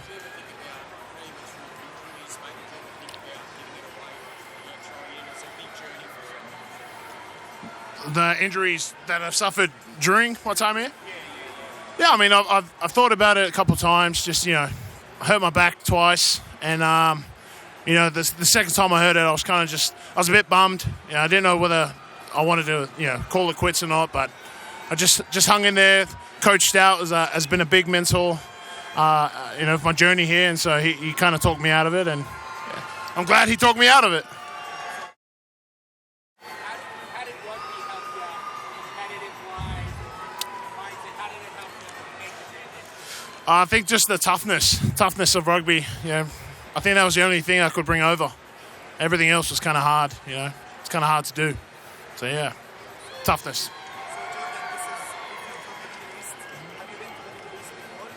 Only on layovers. Does that count? Jordan? Nice. Yes, I have. Mm-hmm.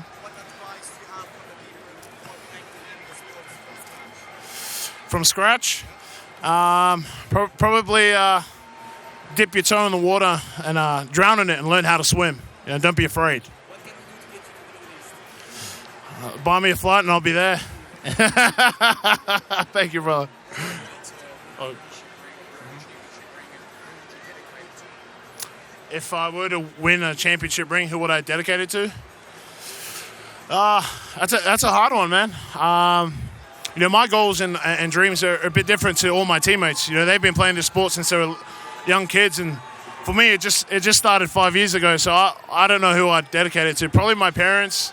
That'd probably be the safest answer. But yeah, probably my parents.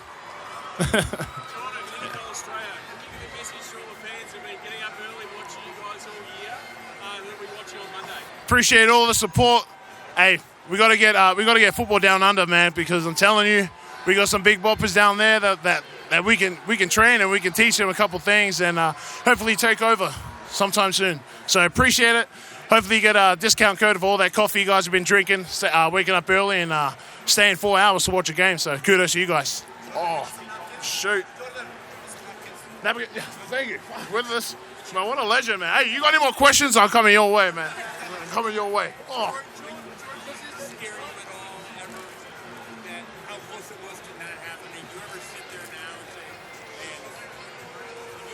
Yeah, I don't think about that stuff anymore. Just kind of be where my feet are at, and it helps a lot with staying true to my process. So, yeah, I hope that answers your question. Channel 9, how's it going?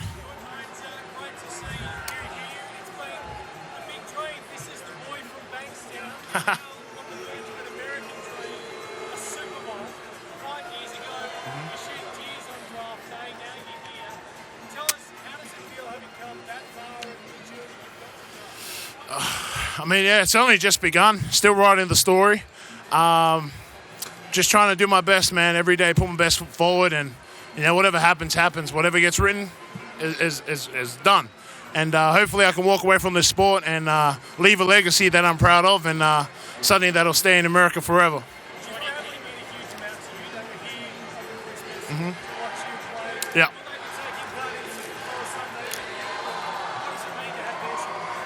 It means everything to have their support. They'll be here on Friday, and I can't remember when they're leaving, but they will be leaving shortly after I'll be leaving. But yeah, they'll be a part of it, so it's kind of cool that I get to bring my family up. So, hey, go Birds, man! We appreciate all the support. I see everything online and everything that my parents and my family tell me. So appreciate all the love and support, and I'll be home soon. Talk about Jason and the inspiration. I mean, Jason Kelce is the epitome of a leader. I mean, let me clear these notifications. I got him as my screensaver, as Fat Batman. Yeah, that's how much of an inspiration he is to me, man. Just, it's an honor playing with Jason Kelce, the player and the person that he is. I mean, you couldn't ask for a better teammate and a leader. He leads by example, and you see it by his play on field. But more importantly, we all see the way he attacks every week in the classroom, and man, walks the walk, talk the talk, man. He's epitome of a leader. So, favorite stories? Yeah, probably not suitable for a camera, but yeah, next question. Sorry, Bob. How has the... I mean, yeah, the Christmas album really brought us together. I felt that. You know, Lane and Kelce, they've been here for ages. They've been here for like 10 years, and for me, it was just, I've always felt a part of it, but then when they brought me into their little circle and try and do this Christmas album, it was really special. And I think just when you peel back the athlete and the leader and what we are on the field and what we get paid to do, and you can just sit back, have a beer, and record a couple Christmas songs, and you really see the true character of a person. And those two guys that I was blessed to be a part of that journey, and yeah, they're awesome. They're awesome. Which song's my favorite? There's actually one, Blue Christmas, with Lane and Jason. I'm not on it. That's my favorite one on the album. So yeah. Have you ever had any kind of relationship like this with teammates before? This offensive line seems to be so close that I don't know if anyone else is like this in the league. Yeah, no. This is probably a special group. The relationship that we have, we're able to look each other in the eye and hold ourselves accountable to, with each other. So special relationship that we have all together as a unit. And I think it just all starts with the coaching. It starts with Sirianni, and then trickles down to Stout, and trickles down to us. So, yeah.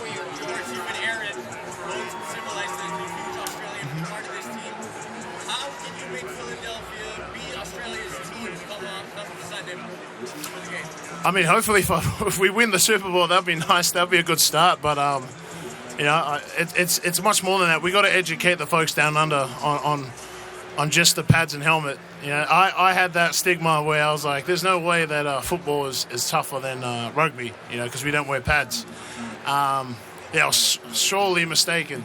It's a tough sport. So I think if we start educating how the game is played and just the nuances of it, I think we can get Australia on board. So yeah. Jordan, talking about education, tell us about Stanford University and how important it's been to you. Coach Stout, for the moment that I met him down at IMG, has been probably one of the most influential people in my life.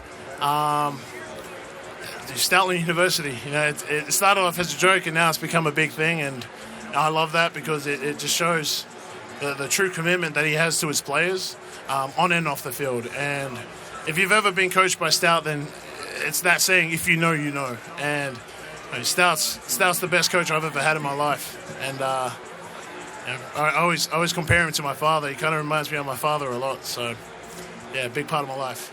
You there with the phone. You're responsible to protect the blind side of Jalen Hurts. What are your thoughts about this? What are my thoughts of protecting Jalen? Yeah, the blind side. Just at the end of the game, I don't want to get my QB hit, and I don't want to see him dirtier than I am. Those are my two goals. Wait, we'll see you on Sunday. We'll see you on Sunday who the matchup will be, man. I don't know. I can't tell you.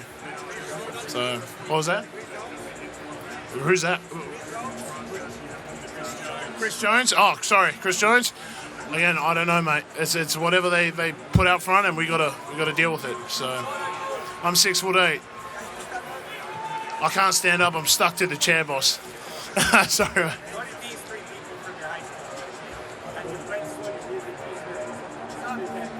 Can I grab your phone? Okay. Is that Miss Casesian? Yeah. What? How did you get Miss Casesian on the Zoom? Oh my God. Miss Mabad and Miss Fraps. Fraps, that's hilarious. Wow. What did they mean to you in your journey here? Oh man, I'm going to high school. Just went to a local high school, in the Sydney, southwest of Sydney, in the burbs. And, man, they're awesome, man. They're awesome. They taught me the fundamentals of just being a good student.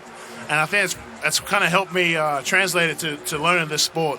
How they were influential to one part of my life. And now I'm taking those skills that I've learned and trying to take them to the next part of my life to learn this game. And it's helped a lot. So, yeah, I am. I was not expecting that. I'll tell you that much.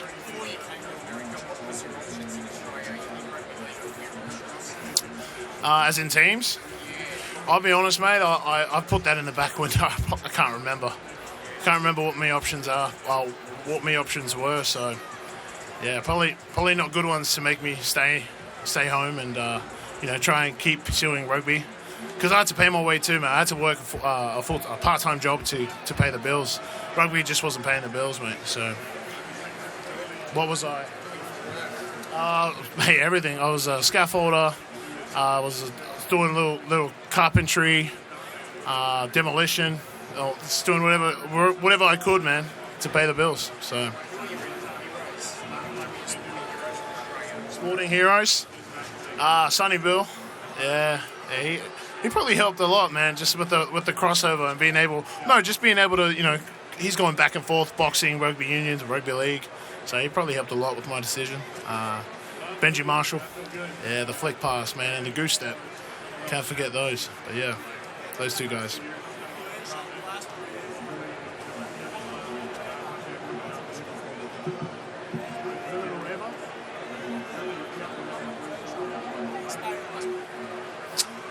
Alejandro Villanueva, he's tall as hell. I think 6'10", 6'9". I don't know.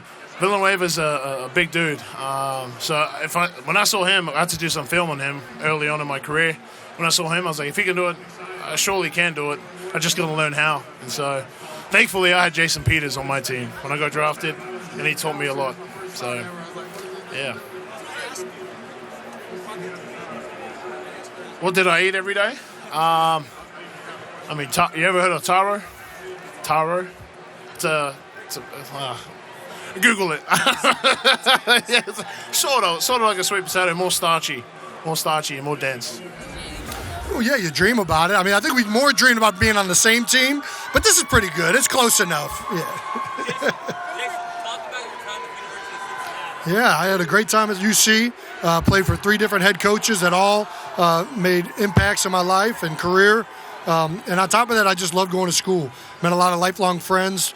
The people I still interact with on a daily basis, weekly basis, text, call. Most of my closest friends are either from Cincinnati, from Cleveland Heights, or from my home now in Philadelphia. But the University of Cincinnati is probably where I changed and grew the most as an individual, and I loved my time as a Bearcat. Mom probably likes Travis more. She keeps trying to hedge her bet and say she likes me now because I have kids, and that's a good way I've kind of leveled the playing field with Trav. But the baby always gets the love from Mom. I'm gonna tell her to try and hold off as long as possible. That I'll see her right after the game, and I would love to see the birth of our third daughter. Yeah.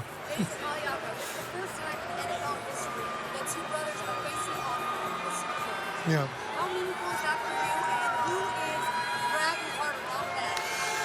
Oh, man, I think they're both bragging pretty hard. My mom's here tonight. She's somewhere around here. It's been an incredible week since we both clinched last week for the family.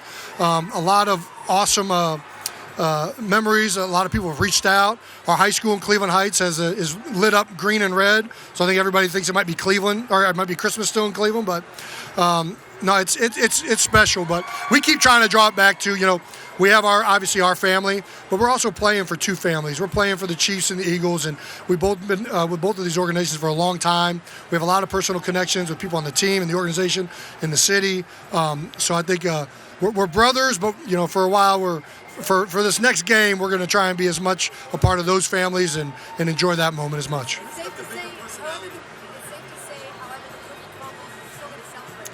Yeah. Oh, Travis knows the better party, but I'm the better party crasher. So I think either way, it's going to be fun. We're going to have fun at either party. Who's got the better personality? Oh man, they're different. I wouldn't say better. I think depends on what you're looking for. If you're bigger, Trav's got the bigger personality. He's more gregarious. He's more nothing phases that guy. He can get in with anybody, get in with any scene, any moment. He is a truly remarkable person in that regard. Oh man, I pick and choose, and I gotta be very strategic about it. But I'm used to dealing with them, so I kind of know how to navigate it. Well, I'm a little biased. I would say that he is certainly the best pass-catching tight end that I've ever seen play. I don't want to take anything away from any other guys, and Rob Gronkowski's been incredible. Tony Gonzalez. There's been a lot of really, really good tight ends that play in this league. My brother is always giving credit to those guys. But for me, as a biased brother, to watch how much he has changed the landscape at that position and taking it to another level and heightened the statistics and what is thought of what a tight end can do, I think Travis has had a truly remarkable career. I tell you what, my daughters might love him more than they love me. Their eyes light up every time they see Uncle Trav. He's an incredible uncle. He's an incredible person. His heart is enormous. Everybody that's ever met him understands just what type of person he is and how much he truly cares about people. She's enjoying it a lot. I think it's a little bit for my brother and I. I don't really kind of worry about whether she can handle herself, but she's doing just fine. Yeah. I'm sorry. No, we're going to talk. We've talked throughout the week. We played a lot of football with each other. We played a lot of football against each other. A little bit higher stakes here than we've ever had, but no, we're in a place where we can definitely talk about it. We might not be giving out any strategy for the week ahead like we kind of do sometimes, but yeah, we're definitely we've enjoyed talking with each other throughout the week, this season for the podcast. That's been one of the things that I've really enjoyed about this season so far, and we're going to keep doing that. I didn't talk to him for a couple days.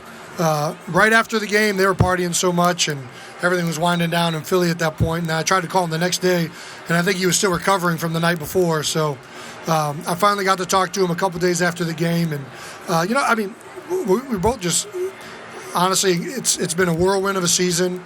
We both knew that we had good teams going into the season. They just finished their 6th consecutive AFC championship and their third Super Bowl they're going to in 4 years. I mean, they've been on a hell of a run, and to meet him and that team and Andy Reid, the guy who drafted me, it's a pretty surreal moment for the family and for both of us. Yeah, thought that was a great interview. Oh man, tearing my ACL in 2012 was probably the worst thing that Roger ever scripted. Ed Reed, I don't know. At least he could have got a big guy to take me down, but he got Ed Reed to dive into my knee, which was an unfortunate side effect of the NFL scripting.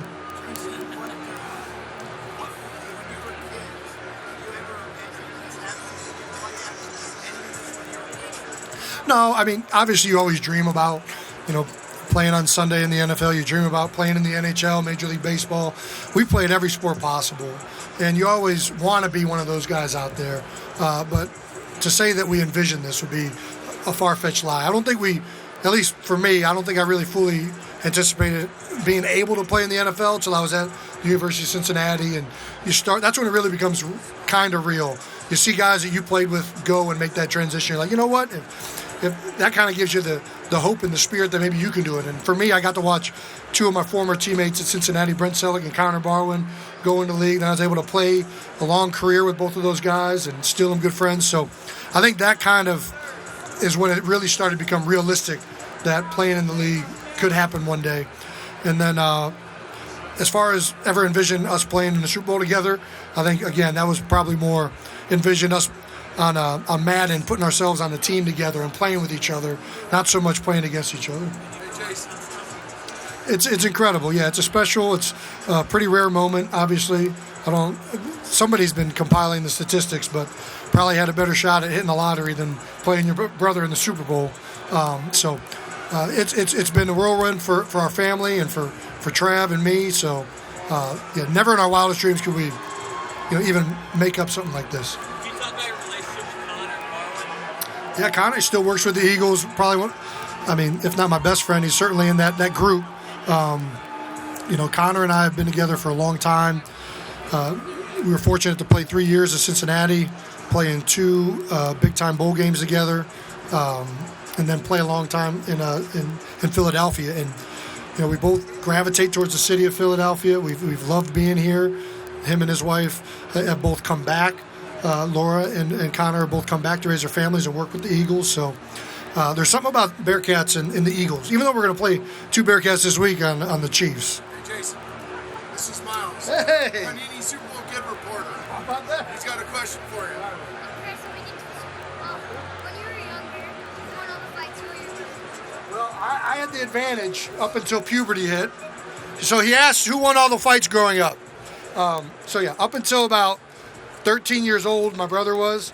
I was undefeated pretty much. And then I'll never forget, we're playing pickup basketball in the backyard, and he had just hit his growth spurt. And I could not stop this stupid hook shot that he kept doing. So I resort to fouling him. We started scuffling, and that was the last fight we've been in. And he scooped me up. Before, there wasn't really a competition. That day, he picked me up and slammed me on the kitchen floor.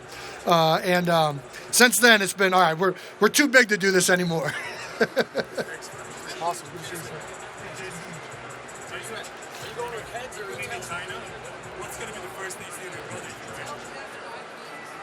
I don't know. So honestly, I think the first thing I don't know. I don't even want to say what I'm going to say to him because I want it to be authentic. But I have something in my head that I think I'm going to say to him. I won't rub it in right away if we win. I'll say that. I'm going to be very much like, we both realize that for somebody it's not going to go well. And I know it sounds crazy, but I think we're both obviously, I think we're both still rooting for each other. I feel like you can't help but do that. I might not be rooting for the Chiefs, but I'm always rooting for Trav. There will be some eventually. I mean, eventually somebody's going to have the ultimate, bragging rights revolved around this. He's already got enough, though. He's got more Pro Bowls. He's going in the Hall of Fame as the first ballot, arguably best tight end of all time. He's better looking. He's better dancing. Give me one thing, Trav. Let me have more Super Bowls. How about grades? How about grades? Your mom said it was a tie for grades. No, I was much better in grades. Trav was nowhere near me. Trav was ineligible to play with me 2 years. Once my senior year at Cincinnati and once my senior year in high school. So you went from running back, right? Recruited as a running back, is that right? What happened to get you to the line? Oh, whoa. I was recruited as a linebacker and a running back, and I think I should have known something was written on the wall when I showed up as a linebacker and they gave me the number 60. I should have seen right then I probably wasn't staying at running back or linebacker. Jason, how are you, my How's brother? it going, Good to see you, bro. It's good to see you, man. And saying my brother, I mean, you really do have your brother, your real brother in this game, right. man. Yes, What is it like knowing that your brother's going to be playing on another team in the Super Bowl? Yeah, I mean, it's an incredible moment for me and our family. But whoever wins this one's going to have the ultimate bragging rights. And, we're always rooting for each other. I always want him to do well. But I would sure love to get this one over his head and have at least something over top of Trail. You know what I was thinking about this? Because, like I know, every kid that ever played football, ever grew up, always played football and dreamed in his front yard about playing in the Super Bowl. Yeah. When you and Travis was playing in your front yard, were you on the same team in the Super Bowl, or were you on different teams then? Always on the same team. Growing up in Cleveland, we were always on the Browns together, hoping to one day be in front of that crowd. But it ended up being all right. And even though we're not on the same team, to be able to play against him is something that I don't think any of us ever envisioned. Jason, you're here again, 5 years later, different quarterback, different head coach. How do all the veterans on this team from 5 years ago get these young Super Bowl rookies ready for this week? Yeah, I think that the best thing was for the last time I played, there was a lot of veteran guys that had been there before. Chris Long, Torrey Smith, LeGarrette Blount, Malcolm Jenkins, guys that had already won one. And their biggest thing was don't let the distractions, get the best of you. Don't let the distractions make you uncharacteristic. We're a great team. We've gotten here because of the talent we have, the coaching that we have, all of these things. Don't all of a sudden let the moment make you be somebody or do something that you haven't been doing to get us here. And I think that's been the main message that we've been trying to send. Big fella, you're a funny dude, man. I've been watching you work, man. You're doing a lot of good work, man, on TV. We know one day when you retire, you will be on TV now. That day it's not any day soon, right? Well, I don't know when it's coming. I know it's coming. It's getting closer and closer each day. But I'm just trying to enjoy this moment right now and, attack that when it gets here. I appreciate that. One last question. Will you spend any time with Travis this week, or is it just, hey, you're not my brother this week? I'll probably see him a little bit. Our parents are going to be here. My mom's going to be here. But it might be a little bit more confrontational this week than usual. Good luck, big fella. All right, thanks a lot. Appreciate it. Jason, you talked to your freshman coach, Larry Hood. He said you introduced yourself to him as, my name's Jason. You call me IR because I'm always here. That's right. That was my nickname in middle school. How did you go from that to being one of the most reliable and available players in the NFL? Oh man, where's some wood? I got to knock on some wood after that. Yeah. You know, I don't know. I think sometimes injuries just happen, and you know, I think when you go through stuff like that as a kid, you do things to try and make sure that it doesn't happen again, and it really reemphasizes, you know, what am I doing to get ready for practice? What am I doing to prepare my body and mind for a season? You know, when I had that nickname IR, I didn't lift weights. I didn't know what a off-season regimen was. I played as many sports as possible. So now, after going through high school and going to college, and you really specialize in one thing, you're able to do everything possible to make your body in the peak optimal position to succeed at that sport. So I think that's the number one thing, is really being able to, okay, what can I do from a weight and conditioning standpoint, from a stamina standpoint, and from a soft tissue standpoint to try and put myself in the best position possible. What is this trip here, you and Travis? What does this mean to the Cleveland Heights community, and how do they affect you and help you get to this? Well, you know, Cleveland Heights is a very unique spot. It's a special place. It's very diverse of thought. It's very diverse of culture. It's very diverse economically. And we were fortunate to play sports, go to school, play music with lots of different kids and people from all sorts of walks of life. And I think that we got exposed to a lot growing up in Cleveland Heights that I think a lot of people might not get exposed to. And that was one of the biggest strengths. And then outside of just the uniqueness of Cleveland Heights, I've talked about this before, but you know, everybody, no matter whether you're a future NFL player or whatever you do, you know, there's people along the way that make an important difference in your life. And for me and my brother, there's moments where even you struggle with like your self-doubt and self-confidence. And we were extremely fortunate growing up in Cleveland Heights to have friends, to have coaches, to have mentors, to have people that constantly infused belief in us, constantly infused the idea that you can be successful whatever you do if you put your mind to it and you work towards it. Whether it's my parents or anybody in the community. We truly had an unbelievable upbringing in Cleveland Heights, and both of us being here is a direct reflection of the outstanding community and neighborhood that we had growing up. Yeah, so do I.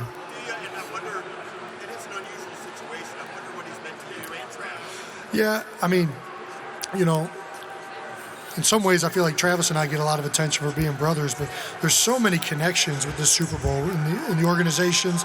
Andy Reid spent a long part of his life in Philadelphia, won a lot of games, and had an incredible career in Philadelphia, and as we all know, transitioned to Kansas City pretty well.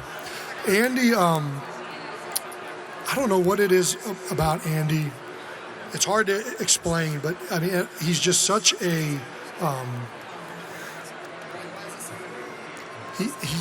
he's such a personal coach. At all times, all he has to do is just look at you, and you know what he's thinking and whether you did something wrong or not. Doesn't even need to say anything. And he truly cares about each and every player that he has coached. He loves them, and I felt that right away coming to Philadelphia from Cincinnati. And you know, he drafted me, my brother, when he was getting ready and prepared. I was there on draft day when he called and he talked to me, and I've kept in touch with his family. I was good friends with multiple people in that family. The Reids are incredible people who have played such an incredible part of me and my brother being able to play at this level. They drafted both of us. Matter of fact, I believe Andy is quoted somewhere saying, I drafted Jason, I drafted Travis, and if there's any other Kelces along the way, I'll draft them too. And if he can hold on for another 20 years, I got 2 daughters coming up, but he's going to have to wait for that one. So I'll just read it. So it says, how old were you when you knew you wanted to be a player? I was about 8 years old. I was about 8 to 9 years old. My dad put me in the football program, keep me out of trouble. and I loved it ever since. So,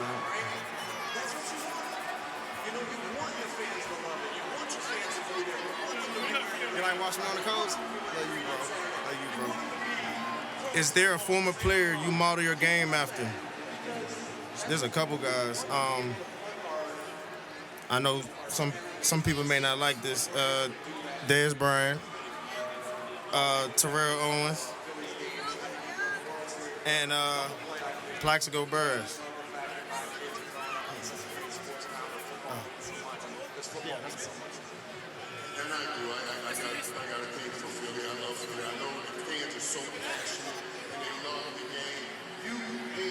What has been your best financial investment since joining the league? This is a great question. My best financial investment since joining the league has been into real estate, and different businesses that I have open now that generate income off the field. So I would say that was my best financial investment. I'm sorry? Transportation, we got real estate, got stocks. Appreciate it. Yes, sir.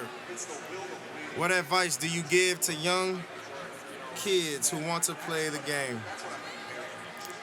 Do good in school. Listen to your parents. The quicker you learn how to follow directions as a young kid, you're gonna be able to, you're gonna be able to follow directions when you get older. Parents ain't gonna be there with you always. So, hey, parents ain't gonna be with you always. So the faster you learn discipline, the faster you learn self-control, you made it. Yes, sir. Fly Eagles fly, man. Yeah, I can do another one. Does the team have any pregame rituals? Oh, all right. So look, so we do a pregame prayer before the game, and so when they're done, I don't know if y'all seen the movie Remember the Titans, and they be like Eagles, y'all, like Eagles, y'all, and they sing it every time after the prayer, and it's amazing. We go out there, we win every time after that. Oh, okay.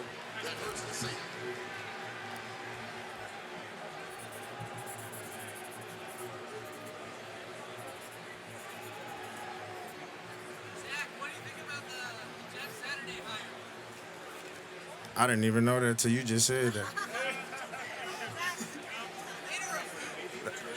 Yeah, I'll sign it. Come on. We're off to a good start. Isaac, how's your Super Bowl experience so far here at Oklahoma? You want to do a couple more? You good? I'm good. You need me up here? All right. Here's the players' mentality. Let's go, Eagles. Can we get it one time? E-A-G-L-E-S, Eagles. I love you guys. What is your pregame meal preference? Probably like spaghetti. I don't like eating too much before the game, so I say probably like spaghetti or some noodles.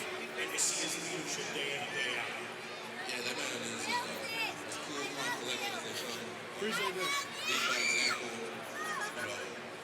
Doesn't say too much, but when he does, we appreciate it. What legacy do you want to leave behind once you hang up the cleats? Just being a great person and a hard worker on the football field, for sure. Amazing head of hair that you have. But I'm also wondering, what is the technique or the approach to get that kind of football? What is your favorite NFL stadium? I probably have to say the Raiders. They just got a new stadium. That thing look like a spaceship when you walk up on it.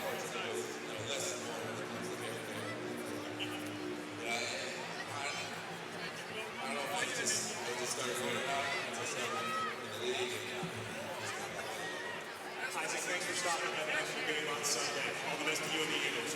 Isaac, say no more, let's go over to Cam Hayward. who was your inspiration growing up? I had to say my pops. My pops was my inspiration. Just seeing him work hard. And, he was there with me every step of the way. So I say my pops. I can go down. Have I had any good local food in Arizona? Mexican food. I haven't been out here long enough. I only been here for a day, so I haven't. Okay. You said do a what? Sign it? Nobody's bigger than the defense, so we always preach. Basically, everybody just do their job. Nobody will do nobody else's job but yours. So that's what the biggest way, man. We got guys that play for each other. I think it's more about our approach and making sure that we stay. What is the difference in mindset between being a backup and a starter?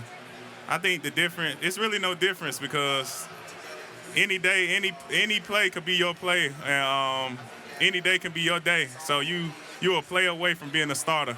So no problem.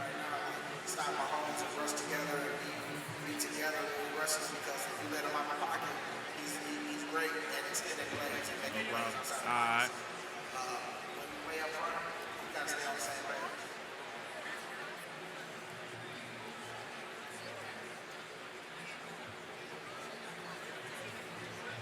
It's cool when everybody can it can happen at any given moment. It can be any given player on that D-line. What was the most difficult moment to overcome in your career? I think my most difficult moment was when I first got to Philadelphia. I had torn my pec the first week of camp and basically had to sit out for 8 weeks. And basically I just had to overcome that and turn my season around. No problem.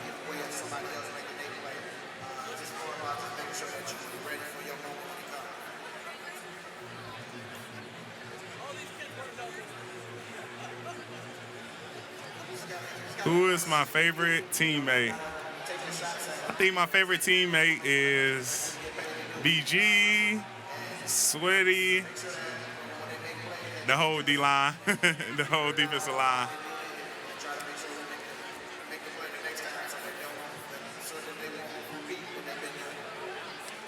Yeah.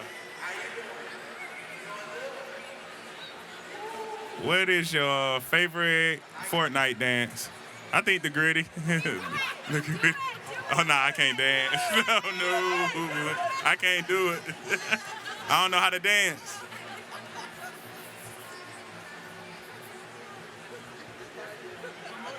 Yeah, that's fine. Nah, I can't do that.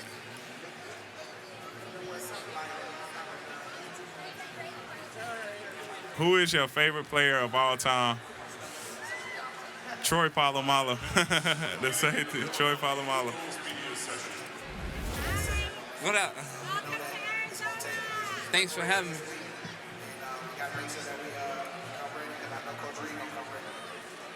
If you could tell your first grade self one thing about sports, what would it be? I'd say it'll teach you a lot of lessons. A lot of lessons that, growing up, you kind of really don't see it, but the older you get, you see the lessons that the game will teach you. So I would say that for sure.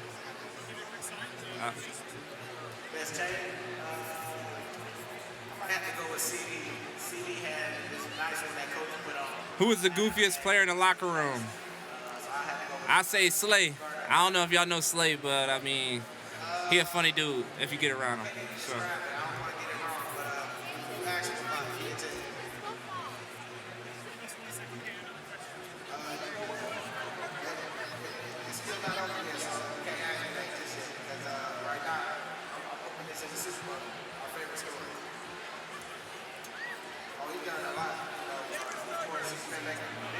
Pink. Yeah. What other sport I played? I played baseball. I was a baseball player growing up. I ain't played football at 11th grade. Yeah, I was extremely. Well, I kind of already answered that.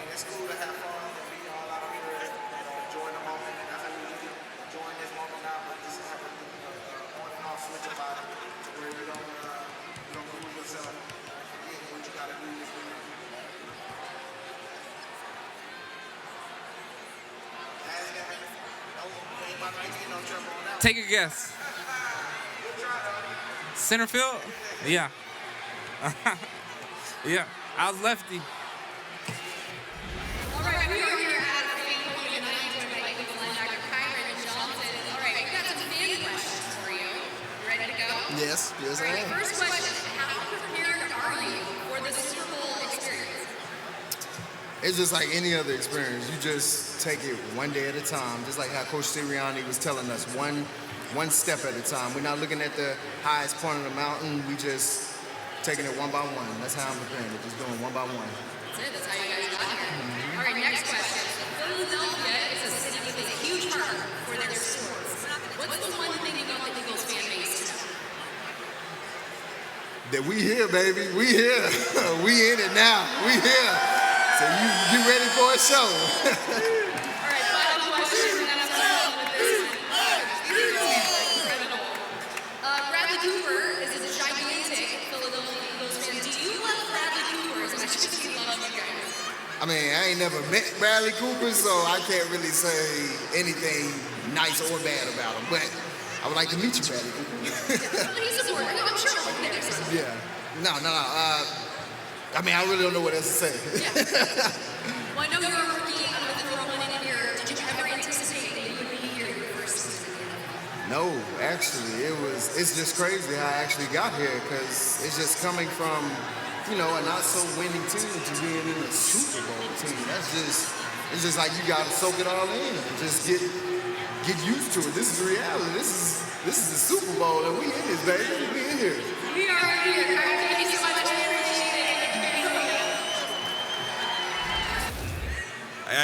Hey, Jennifer.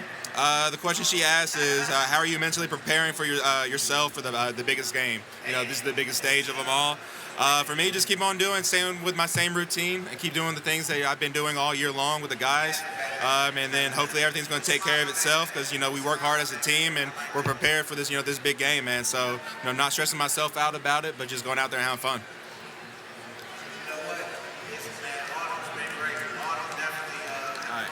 This is from Aiden.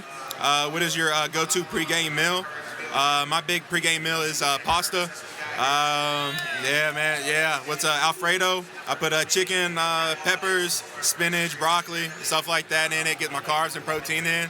So yeah, I always feel good. It's about 2.5 hours before game day, or before the game. So.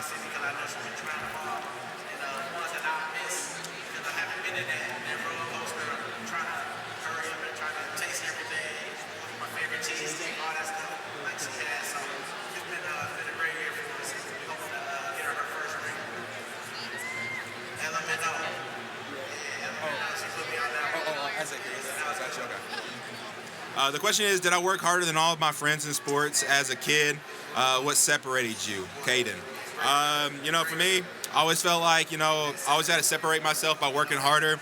That's the number one thing I learned as a kid, especially being young. It's very important to put all the hard work in because, you got other people out there very talented also. So if you don't work hard, you're never really going to achieve what you really want in life. And that, that's on and off the field for sure. Yeah.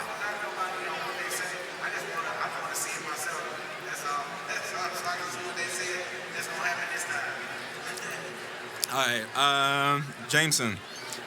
So the question is, what is it like playing on an NFL game? Is it fun or is it stressful? What's up, bud? I would say it's for sure fun, man. Living out my dream, as a kid, especially around your age, what I wanted to be right here, sitting here, and I get to, live in this moment now. Honestly, it's a game, so I don't really get stressed about it. I prepare myself. I do everything I can to be, the best player I can be every single game day. But stressful though, man. I just have fun with it, man. I enjoy every moment. You never know what my last game is, and so I enjoy it.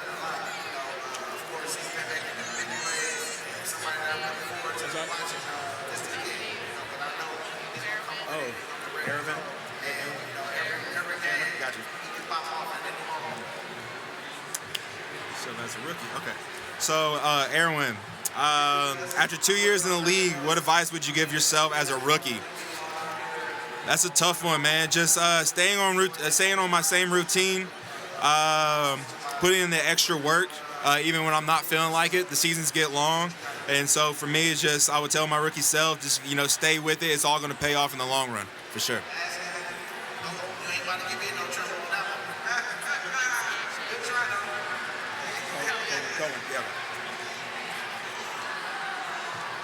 In your career.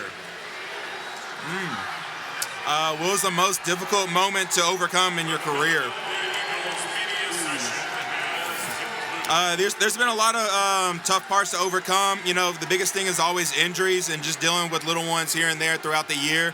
It can be very difficult to, keep your mindset right, just going throughout the day and just throughout the whole long season. Really awesome. All right, thank you guys.